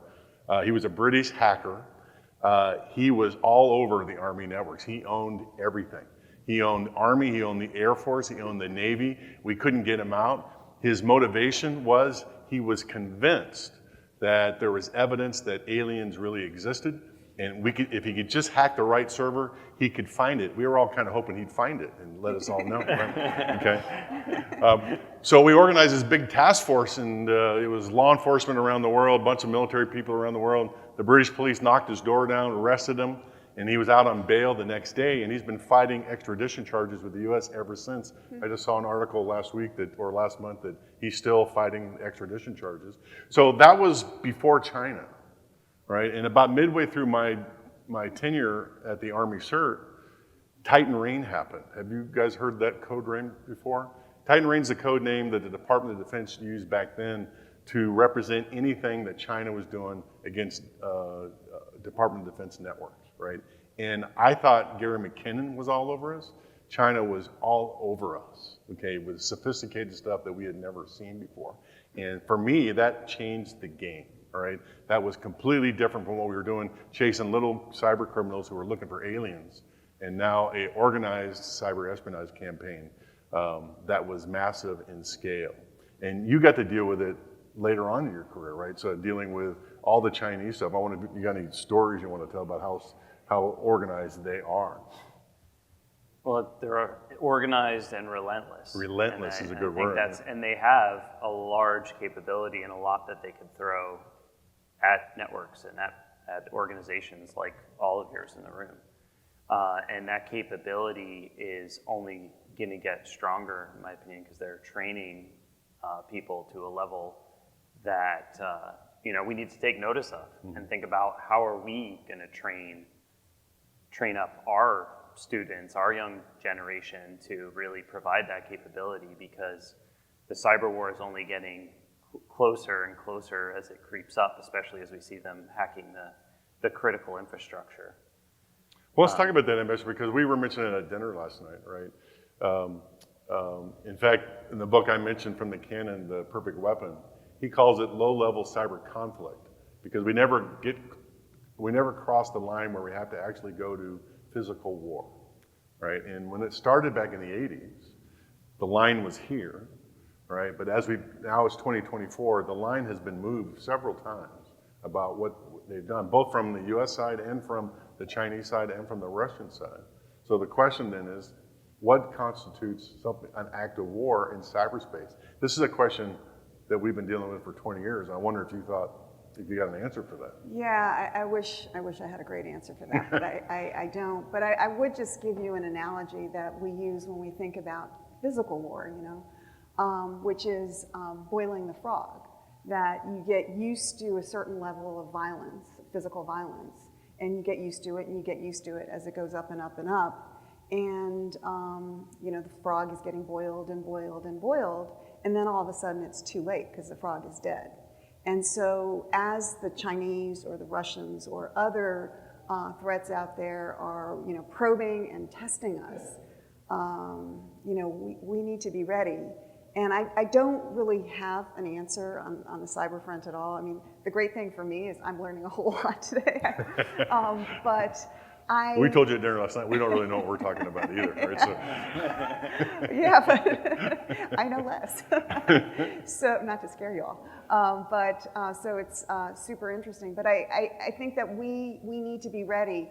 And on the one hand, I'm glad we are having these conversations, not just here, but in government circles and government industry circles, et cetera, because I think that as I said, we're being tested, and we need to be thinking hard about what are we going to do when when one too many buttons has been pushed, when that magical threshold, whatever it is, gets crossed. And for me, at least, that's kind of scary to think about, because I think, well, that sounds kind of risky. I don't want to get into a cyber war. I don't even know what that would mean, but does that mean my pension is safe? Just to bring it down to me. Yeah. So there's risk in any action we take, basically. But there's also, which I think is the reason there hasn't been a trigger yet. But there's also risk. I mean, this is one of the things I've come to learn in my government career. There's also risk in not taking action or not taking enough action. And so the sort of the thing about diplomacy, the thing about the things that you do, is it's not a science. I mean, there's no roadmap for us in terms of how much risk can we take and what's going to, counter the Russians or the Chinese without triggering something that none of us wants to have happen. It's very much an art, and you have to sort of weigh all of the options very, very carefully. It's really hard. So well, I'll throw two out to you guys and tell me if you think it's a good idea or not. That trigger has got to be somewhere close in line where the bad guys either destroy some piece of critical infrastructure that we own, or they cause loss of life because of some cyber I think operation. you need the loss of life. Because I was going to say, I've already just proven my thesis for critical infrastructure. But hasn't that already happened? I mean, That's I my just think point. about the hospitals. Probably some breathing machine was turned off. But did anybody die? This is that we could attribute to that. We don't really There's know. like side effect deaths that have been referenced even in the Colonial Pipeline hack, where it's like downstream 5 steps, somebody may have lost their life due to that cyber attack, but that's different than, I think what you're talking is like you open the floodgates on a dam and the whole city is gone, right? Yeah. Like, and thinking about that kind of attack is probably what it's gonna take to push it over to being real war. Just I think also for the country to realize the seriousness of a cyber attack. It's not going to be a ransomware event. Even though a hospital is a very serious thing, most like nation state threat, like China, Russia, they're not hacking our hospitals. That some of the ransomware gangs are starting to, but some of them have a line where they're willing to not cross with schools and hospitals. Again, some are, but it's not that level of loss of life. I think it would trigger somebody to take some real action. Well, we're talking about establishing norms with like-minded countries. But one of the problems is the United States has a vested interest into not setting that line, right? I mean, the most famous critical infrastructure attack that we know of is the Stuxnet attacks against Iran, right? Where the US and Israel destroyed critical infrastructure from a country, a sovereign country, right? And you can make an argument that if they'd have done that to us, we might have launched tanks at them, right? So, but I don't know what you think about that. Does that mean that line is no longer there? Yeah, I'm probably the person in the room who knows least about these things, right? But let me just, blunder on. Yeah. I think that we're just not there yet. We're just not ready to take that step. We don't want to take that option off the table from our side. We don't. And while, all of you guys probably spend all of your days thinking about these kinds of threats or something like it, most people in America aren't thinking about that. And, we are, if we launch a cyber attack against Russia, I mean, I don't know or China, I don't know if we could do it with no fingerprints. I mean, the Iran case would suggest that maybe sooner or later it would be found out, and then what would the repercussions be? And in a democracy, because we are a democracy, you have to bring the American people along, and I don't think we have yet educated the American people about what the threats are in this domain. And so what would their reaction be to something like this? One of the interesting things about that debate is the U.S. is the only country in the world that makes a distinction between business espionage and cyber, spying, right? We're the only ones. Every other country on the planet says there's no difference. We're going to do all of that, right? So it makes it difficult to have the conversation. We point to them when they steal Boeing's plans for whatever, okay? And they say they don't see the difference in any of that. It's just espionage. Which all countries do, all right? So it's part of the problems we have. You experienced that, right? Yeah, I don't know what would trigger a 9/11 equivalent in the cyber world, right? Like, what would have to be done for us to just start bombing right back, right? Yeah.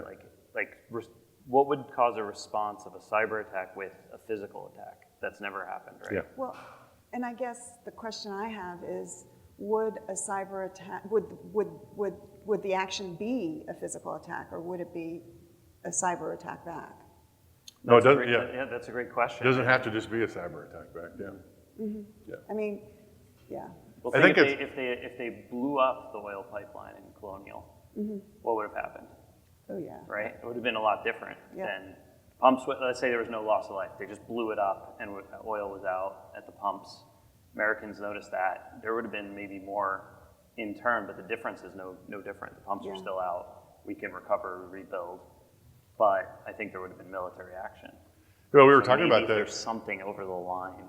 He's talking about the Colonial Pipeline attacks, but the ransomware guys didn't stop the pumps from happening. That was a decision by the leadership of Colonial Pipeline, right? They were afraid that they were infected, so as a safety measure, they hit the button, right? So it really wasn't, I mean, indirectly it was, but it really, they didn't try to, turn the systems off. So I don't think we would launch the tanks at Russia for that, you know what I'm saying? Well, and they're also harboring ransomware gangs. That's true. So like, There's lots of reasons. It gets really complicated really quick. Yeah. Let me change gears here. Ambassador, you were the ambassador to Ukraine from 2016 to 2019. There's another canon Hall of Fame book called Sandworm by Andy Greenberg that talks about Russian attacks against Ukraine before the current war. The current war is 2022, is that right? Something like that? The right? all-out war? The all-out war, Yeah, the February invasion 22. of, right. But these are massive cyber attacks from Russia against Ukraine, and the amount of damage was amazing, right? They went after Ukraine's pension fund. You mentioned the pension fund. The Treasury, the Seaport Authority, the Minister of Infrastructure, Defense, Finance. For the Finance Minister, they destroyed all their data, all of it. Okay, so huge attacks. And this is something that, folks like us are following pretty closely. I mean, mostly you guys were following too. But my question to you, Ambassador, is as that was happening while you were in country, what were the politicians saying about all of that? What was the discussion?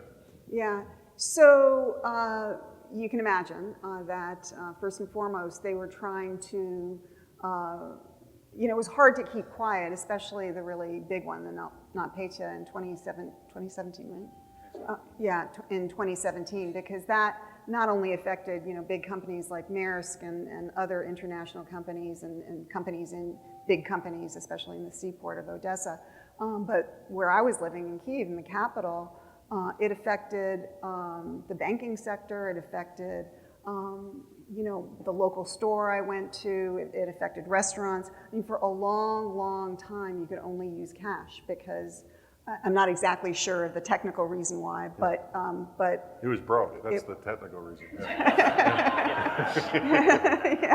It was totally broke. And so, ordinary citizens could see what the problem was. I mean, one of the other things that was attacked was the trains and the train schedule and stuff like that.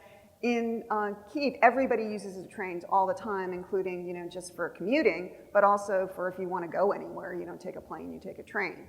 And so that couldn't be hidden either. So they had to acknowledge that something was happening, but you never want to panic your country, right, and the citizens in your country. So it was very measured public statements and responses, and it's okay, it's okay. So we were at the U.S. Embassy, and you may know that it's not just the State Department at U.S. embassies, but depending on the country, there are many other agencies that are also represented. So we had FBI representatives, we had Treasury representatives, we had all sorts of other agencies that take an interest in this sort of attack, including, of course, DoD, but others as well. And so they were all dealing with their counterparts to see what kind of assistance we could provide in terms of figuring out what was going on and how can we, wind it down. I mean, because it was just so fast and it spread internationally so fast, the action wasn't really in Kyiv for us because Washington jumped on it right away. But there was kind of an all of government response, certainly within Embassy Kyiv, to that attack. But I'll give you an example. I mean, the Ukrainians did all sorts of things. I mean, one, it was you mentioned the finance ministry. So again, we worked very closely with many members of the cabinet, including the finance minister. And he like brought me into this room and he said, "This is the computer that I'm working on the budget on." And it was a standalone computer that had no kind of interconnectivity, if that's the right word, with any other computer. And so it was, you know, they were like sort of printing things out, you know, doing the budget that way because of what you said. I mean, the attack was so massive. So there was, I'm sure, a lot of high-tech stuff that was going on, but there was also a lot of really low-tech. I mean, at least they weren't using quill pens. You know? Well, Michael, you did a lot of the research on this, right? And I think it's interesting that the NotPetya attacks were similar in a big overview kind of way to the SolarWinds attack. It was a supply chain attack. That's how they got in initially, right? So, well, I'd say NotPetya comes from, and does everybody remember WannaCry as well, that hack, right? And everybody remembers that one. So WannaCry was actually an attack by North Korea, which was a ransomware attack for them to get a lot of, North Korea actually has an interesting hacking, you know, they did the Sony hack, which I worked, and then they also started to be like, we need to make some money, and because they're so cut off, and so they went into ransomware. It's a great business. People are setting up, you know, like it's like a McDonald's now. You can franchise it out. These gangs are like, you know, somebody sells the access. So it used to be that it'd be just China coming after you. Everything, soup to nuts, they do it all. Now it's all multiple hackers. One hacker breaking in, and then they sell the access to your network to a ransomware gang. They come in, set up, they know how to do the Bitcoin and negotiations, and with the explosion of cryptocurrency, that's kind of exploded. And that's exactly what happened with WannaCry. And that actually leveraged a zero-day exploit that was created by the NSA. And it was leaked in what was called the Shadow Brokers leak. So it was a leak of NSA classified data, a Microsoft vulnerability that NSA was holding on to that then leaked out. They jumped on it and leveraged that to then spread their ransomware like wildfire throughout everybody's networks, right? It spread very quickly. We jumped on that, figured out how to stop it, but people still had to patch all their systems. So what Russia did was they decided they would create what looks like another piece of malware called NotPetya, and they embedded the same exact exploit that would be leveraged like WannaCry to spread like wildfire through systems that were not yet patched. And however, unlike WannaCry, which would encrypt your system and then make you pay to get it back, NotPetya actually pretended to be ransomware, but it actually wasn't. It was just there to completely trash and destroy the system. It overwrote the master boot record and just completely wiped the drive. So once you were hit with that, it's over. That system is completely devastated, and that's what you were dealing with, where grocery stores in Ukraine, where people couldn't buy groceries, all of them said, you've been ransomed. But it was not just you've been ransomed. That machine is now dead, no matter if you pay or not. And that's kind of how WannaCry turned to NotPetya, and then shipping was out for Maersk, and there was $10 billion of damage. Yeah. Healthcare, UK health systems were hit by that as well. But So- that goes back to Russia. They probably were just targeting Ukraine, but it spread like to everybody else around the world, and hospitals were getting impacted in the UK from it. And I'm not sure how exactly the name got there, NotPetya, but this attack hit on President Petro Poroshenko's birthday. You know, the Russians like to do things on anniversaries. And so this was seen, in Ukraine at least, as a birthday present to the president of the country. Nice. And That's the the first I've heard little, of that. the little family name for Petro or Peter is Petya. So NotPetya, that's where it comes from, Poroshenko. And Petya is actually in the It's a malware world. diminutive, In yeah. the malware world, there was Petya was the first iteration, and then NotPetya was like a name that the industry gave it to be like, it's not Petya, but it's Interesting. related. Yeah. It's like the same attack, but it's not Petya. That's how it Because came out. in Ukraine, like for those of us who are not in the cyber world, we just assumed that it was.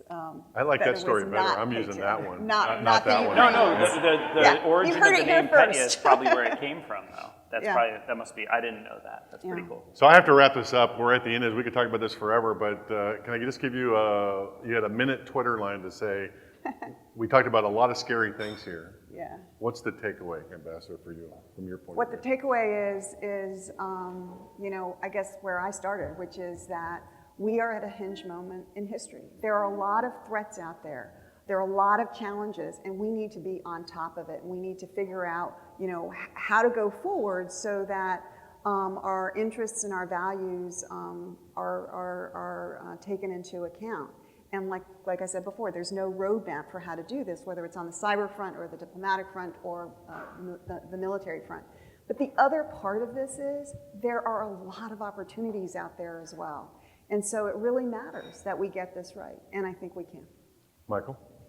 I still think we're very behind the curve in cyber. And I think of it as I sometimes equate it to our food. Our food is regulated by the government. If there's glass in a kid's cereal, what do? They shut down the plant, they do an investigation, you have to prove that you don't have glass in the food you're delivering. I think we need to think about how to implement something similar without slowing down innovation in software development, because we saw what happened with the SolarWinds attack. There's multiple SolarWinds out there that we don't know about yet. And I think that we need to think about the building of software that gets distributed to these companies as a national security issue. And until we do that and think about how to get the production, worry about the supply chain down, the risk is just going to get bigger and bigger. My takeaway is I'm going to piggyback on something the ambassador said. The Russians, the Chinese, all the cyber adversaries out there, they're not 10 feet tall. Right? They put their pants on the same way we all do, right? We have a lot of work to do, but we can defend against it. Ukraine's a perfect example of that. They've done very well against the cyber threat. So don't be afraid, okay? We can do this. And I will turn it back to you, Todd. Thank you. Thank you, guys. Well done. Awesome. So we have some time for questions, and I hope that there's been a lot of getting your creative juices flowing here in this discussion today. But please, this is a once-in-a-lifetime opportunity to get 3 people like this up on stage together. So please, if you guys have questions, don't be bashful. I think we have some microphones in the back, is that right? Okay, there's mics in the back, and we got a couple. Over here, up front. So, one, thank you. I got to say, this was probably one of the most interesting takes on security. And I mean that in a really positive way, because sometimes it can be dry. So I guess what I was struck with, and there was a couple times where I just wanted to jump right in, but you guys were really going at it, is that everything we seem to talk about seems to be reactive, right? We're always on the defense. And you bump that up against Boil the Frog, and the only time we're ever going to raise it to whatever a level 5 is if, someone just completely takes out a high rise in New York City. There have been times when, United Healthcare a few months ago shut down the whole healthcare system across New York for 3 weeks. Ransomware is a service. People couldn't get prescriptions. And ransomware is a service, and then. But we didn't roll the tanks on that. Yeah, so, and no honor among thieves, right? Yeah. So I do wonder, what is it going to take? And and I'm sure there's a lot of offensive things happening, but I also wonder, based on some of your sort of final remarks, are we afraid to react, to do something a little bit more aggressive, because we're not sure we can win? That's an interesting question. So I'm going to leave that there and let you talk about it. Well, I don't know the answer to that. But I would say that I think you were saying earlier, Mike, that it's not just one adversary, so to speak. I mean, there is the country category, which presents challenges all of its own.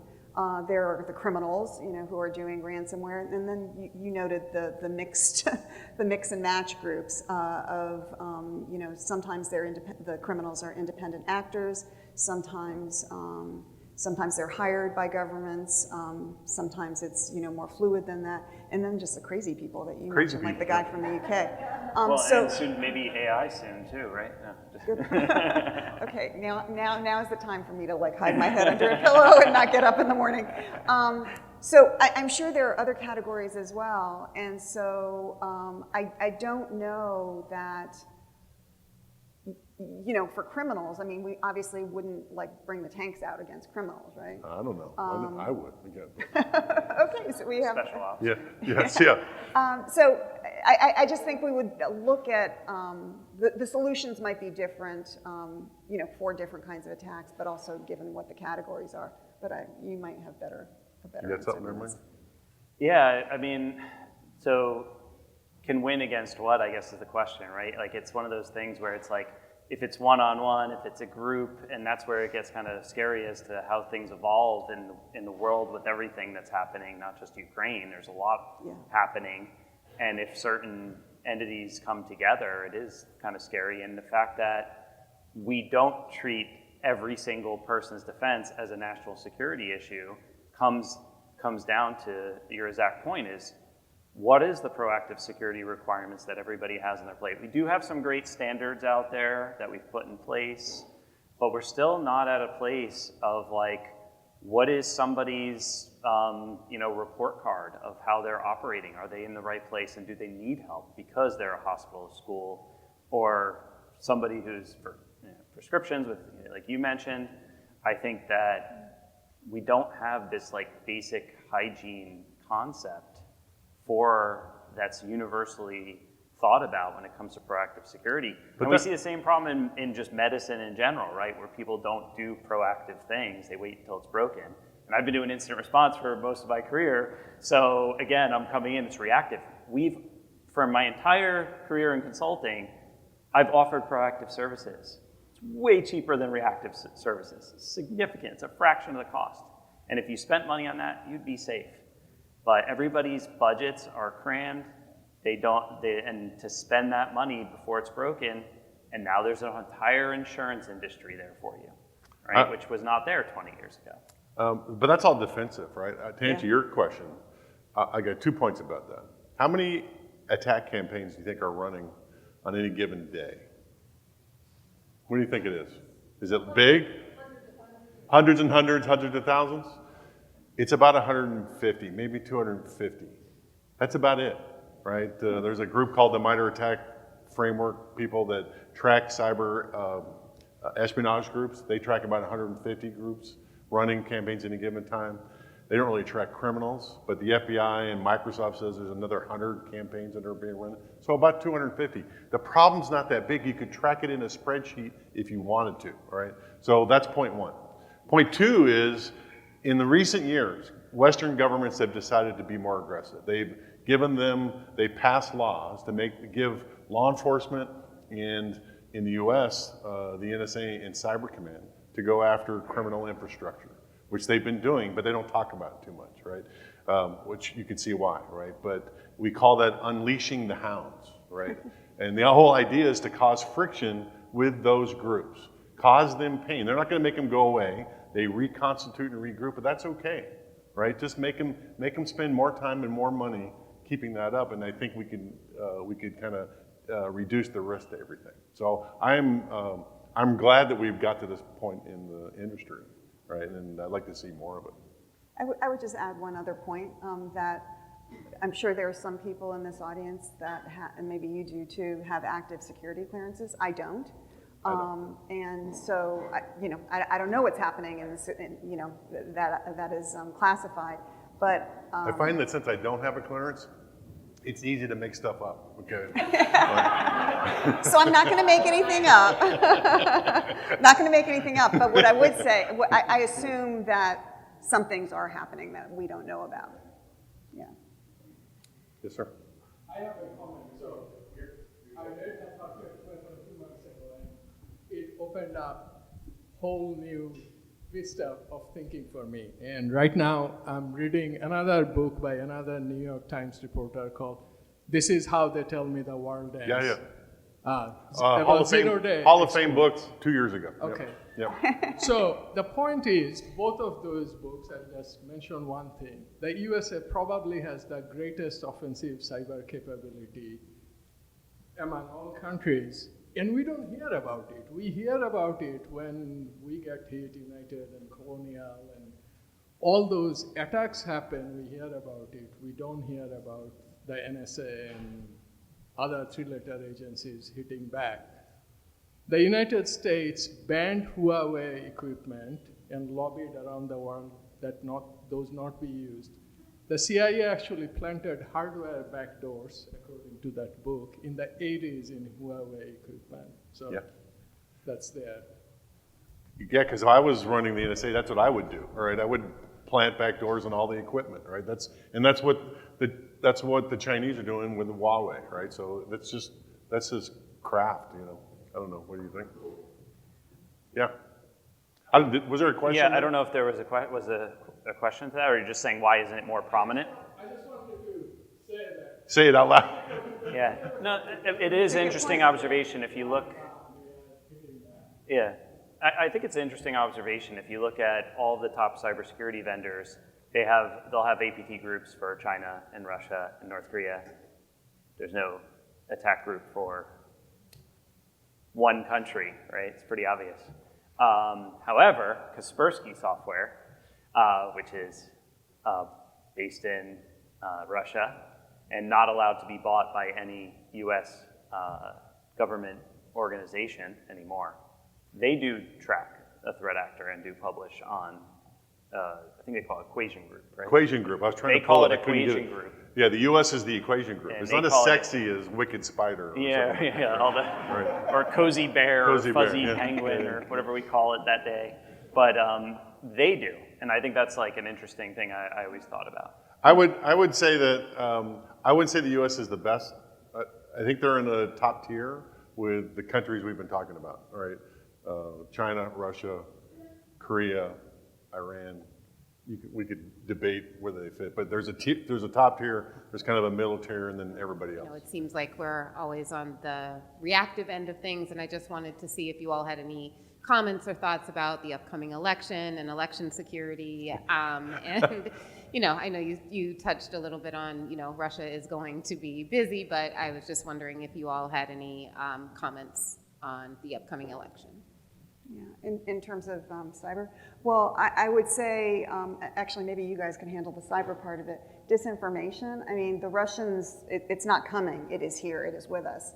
And so, you know, I'm probably telling you things you already know, but the purpose of disinformation is not to, you know, if the US point of view about, you know, if the Biden administration is saying one thing, it's not necessarily to say a different thing and to go head to head on that, it's to say 20 different things. So when that airliner, that Malaysian airliner was brought down by Russia in Ukraine in the summer of 2014,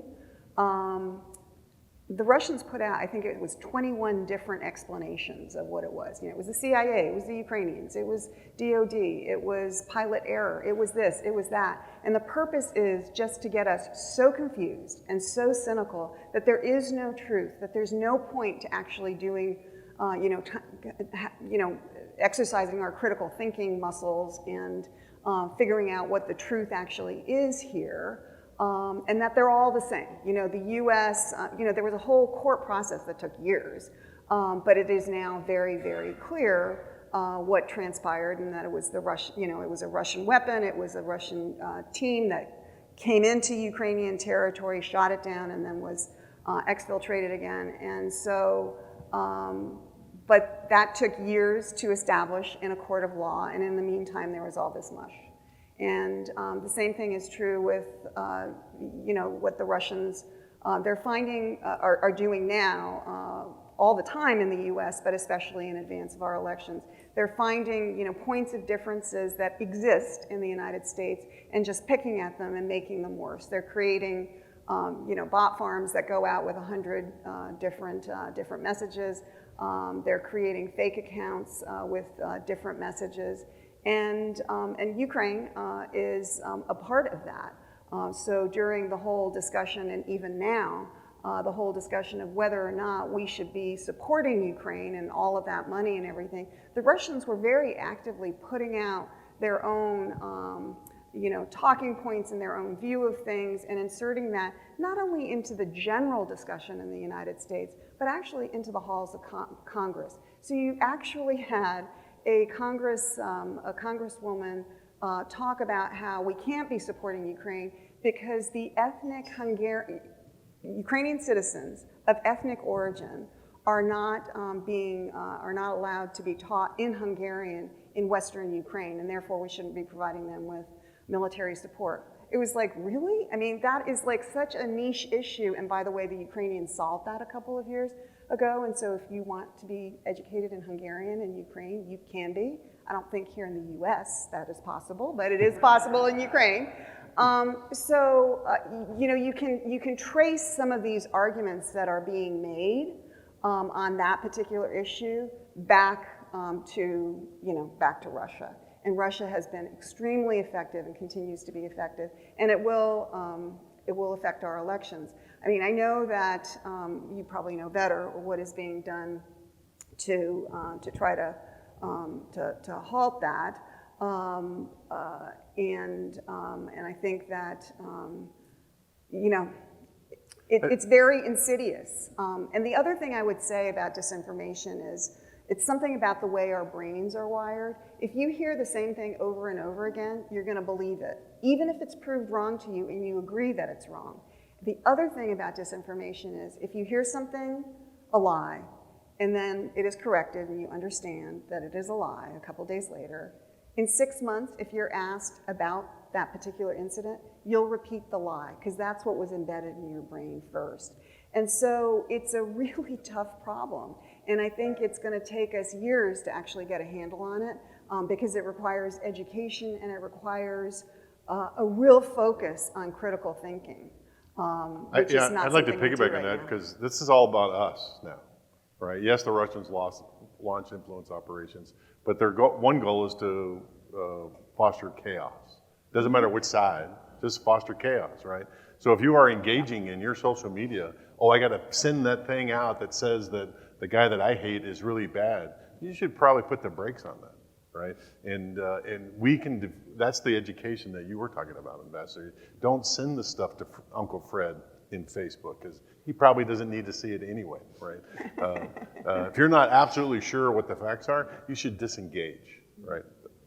And it gets scarier with AI and deep fakes, fake audio, deep fake video, and we just saw a CFO get robbed off of an audio deepfake. Filled out a fraudulent invoice just off manipulation of somebody's voice, and we invest a lot in trying to generate these types of attacks and throwing them at our products, and then we're even trying, we have like an internal competition, who could do it for the cheapest, manipulate the boss's voice to get people to do things internally at the company. But that is scary, and I think that's where for good. But for the purpose of figuring out how to implement it and how to detect it. But the problem is it's actually really hard to detect, and there are technologies out there that can detect it. But what we're going to have to start doing is having things that are like validating that this thing is real, this is what really happened, and stamp them in a way that's where... Which we won't have for the election. We won't have for the election, and the social media platforms. There's not really a big incentive to do that when people are clicking and they're making loads of money off advertisements. So they're not really incentivized to take these things down when they're making tremendous amounts of money off it. So as much as they might say otherwise, right? It's just more about incentives. We have another question here, but before we go, a few more. We're also going to be adjourning downstairs for some cocktails and some food and some more one-on-one conversation. But please, let me meet you. Hi, how are you guys? I really appreciate you guys being here today. My name is Greg with Cyber Trust Mass, and it's a wonderful event, and having your experience and your knowledge and coming out, it's really awesome. I just wanted to ask, you had brought up briefly about Russia and China. It seems like China's putting so much energy into attack mode. Like other people are mentioning about the attack, the defensive, the offensive aspect of it. I just wonder how, in regards to being a new person in cyber, the U.S. government is taking interest in, not in the same way of being raising little entities up to attack other governments, but in a way, how much are we looking at the future generation coming up in cyber to educate them to be more of the threat hunting aspect and going after them in a political way in cyber world? Is there some focus or some direction that we're talking about or heading in to support young students and young people coming up into that industry in that way? I'll defer to you. Yeah, I think there's been a lot of great programs created by both the government and the universities. Even just a few years ago, most universities did not have cyber centers. A lot of universities, you still can't major in cyber, but there's some sort of club or something available. So it's gotten a lot better from where it was. Like, it was non-existent 20 years ago. Like, nobody was doing anything at the university level. And we've also seen benefit at even younger level. There's some high schools that are the technical high schools that actually have cyber programs. Obviously, we need to really ramp it up and accelerate that, especially if you go back to my comments about how important it is for us to stay dominant in that world, right? This is one of my pet peeves, right? Yeah. In my opinion, we don't have a shortage of newbies coming into the field. There's lots of training programs for that. When your security manager is hiring the next position, they're not looking for the newbie though. They're looking for the person with 25 years experience and 17 certifications that they could pay them $1.50 an hour for, right? That's why you hear everybody say there's a shortage of cybersecurity professionals. There's not. We, as a profession, we manage it poorly, right? We don't bring in newbies and train them up the scale. We try to find the unicorns, the superstars, and we don't pay attention to all that stuff, right? So that's a complete mindset that has to change in our industry if we're going to fix that problem. Yeah, and a lot of stuff can be learned on the job. Yeah, of course it can. In fact, like, my education was very theory-based, and I didn't even know Microsoft Windows until I got to the NSA, and then that's when I learned that stuff. So, the fact that you need to have these cybersecurity degrees and it's nothing or that, it's not actually true. A lot of people can learn on the job. Yeah. And on some of the teams I've managed, I've had PhDs from Stanford's next to somebody who has a cooking degree, and they're equals in the cyber world. Not many other disciplines or jobs can you have people that are equal like that when it comes to formal education. Because in this cyber world, a lot of this stuff can be self-taught, and there's also a nuance to the expertise of that world of puzzles and coding that isn't really there with other jobs. I've said this in public before. You go through the interview process and you're trying to bring somebody on, right? All of us have an interview question at the end where it's the one that they don't normally get. Here's mine. What are you running at your house? Because if you're not running a Linux box that you built yourself, you're not smart enough to be on my team. It's not that you have to know Linux. You have to be smart enough to take a problem you know nothing about and solve it, right? And we don't look for people like that. We look for people who's got a CISSP or whatever certification you want. No, I need problem solvers. The reason I'm hiring you is because I can't solve it. I don't know how to do it. I need you to go do it for me, right? Until we get over that mindset, we'll be suffering, I think. I'm sorry. I'll get off my pedestal. That's one of my things. Yeah, no, I think that's we did get a question, someone did submit a question on the internet before this, from a higher educational institution. Given all the stuff we've talked about and the geopolitical challenges, how should a higher ed institution who's using traditional means of securing their enterprise, what adjustments could they make to better respond to the nation state threat? And if the person who asked that question is here, I hope I did it justice. Thank you. That's the questions about how does higher education? How do they adjust what they're doing? You might want to clarify, David, instead. So. Yeah, well, and I also think that the microphone's going that way. Yeah. So quite. Yeah, I mean, it's more, we're seeing it more and more in higher education, especially with research institutions. And, how do we change our mindset for cybersecurity from more, traditional stuff to now nation-state sponsored attacks? I think you got to make it fun and exciting, and I think that's where things like, capture the flag events, gamification of things, all these students, they love playing games. This is like a real world game, and it's not much different. They're all trying to cheat in their video games. They're trying to cheat. It's the same thing. It's the same skill set. And I think that's where a big place that I've seen promise is that these clubs that have, and is that the reason that the 7-year-old in Fortnite kicks my ass every night? Is that the reason? Exactly. Damn it. Exactly. And I think that gamification and excitement can bring a lot more people to the fold. And why not have 4-credit classes at every university for the hacking clubs. Why not, right? Like they're learning more in that hacking club than they are in their theory class that they have to study for weeks for and not sleep for the finals, right? So, and then they're working as a team, which my entire career, the only successes I've had are as a team. So it just brings everything full circle. So it's kind of like a sports analogy in a way. You know, and I just want to piggyback on that a little bit. Talking about making it fun or getting students or your team members hands-on. Talk to the cyber trust people. Go run a cyber range exercise at their cyber range at Bridgewater. Do a red team, blue team, purple team exercise with these guys. That makes it fun, but it's real world experience of how do we deal with a real situation should it occur. But honestly, they're right behind you. Wait, I like to hear the ambassador's idea on this. How do we give our politicians the right amount of that's a good angle. The right amount of education? Because you don't need to be a hacker, but you need to be able to understand it at some level. So I don't know if you had any thoughts about that. Yeah, that's interesting. So maybe do a conference like this, but not have it be, you know, us up here and politicians there, because they're not going to sit for that. But make it fun. Yeah, they sit for about 5 minutes. Right. During you have to sit there for 3 hours, but they get 5 minutes. But make it fun. You know, one of the things that politicians do sit down for are war games. So that's the DoD equivalent of, I think, what you're talking about. Yep.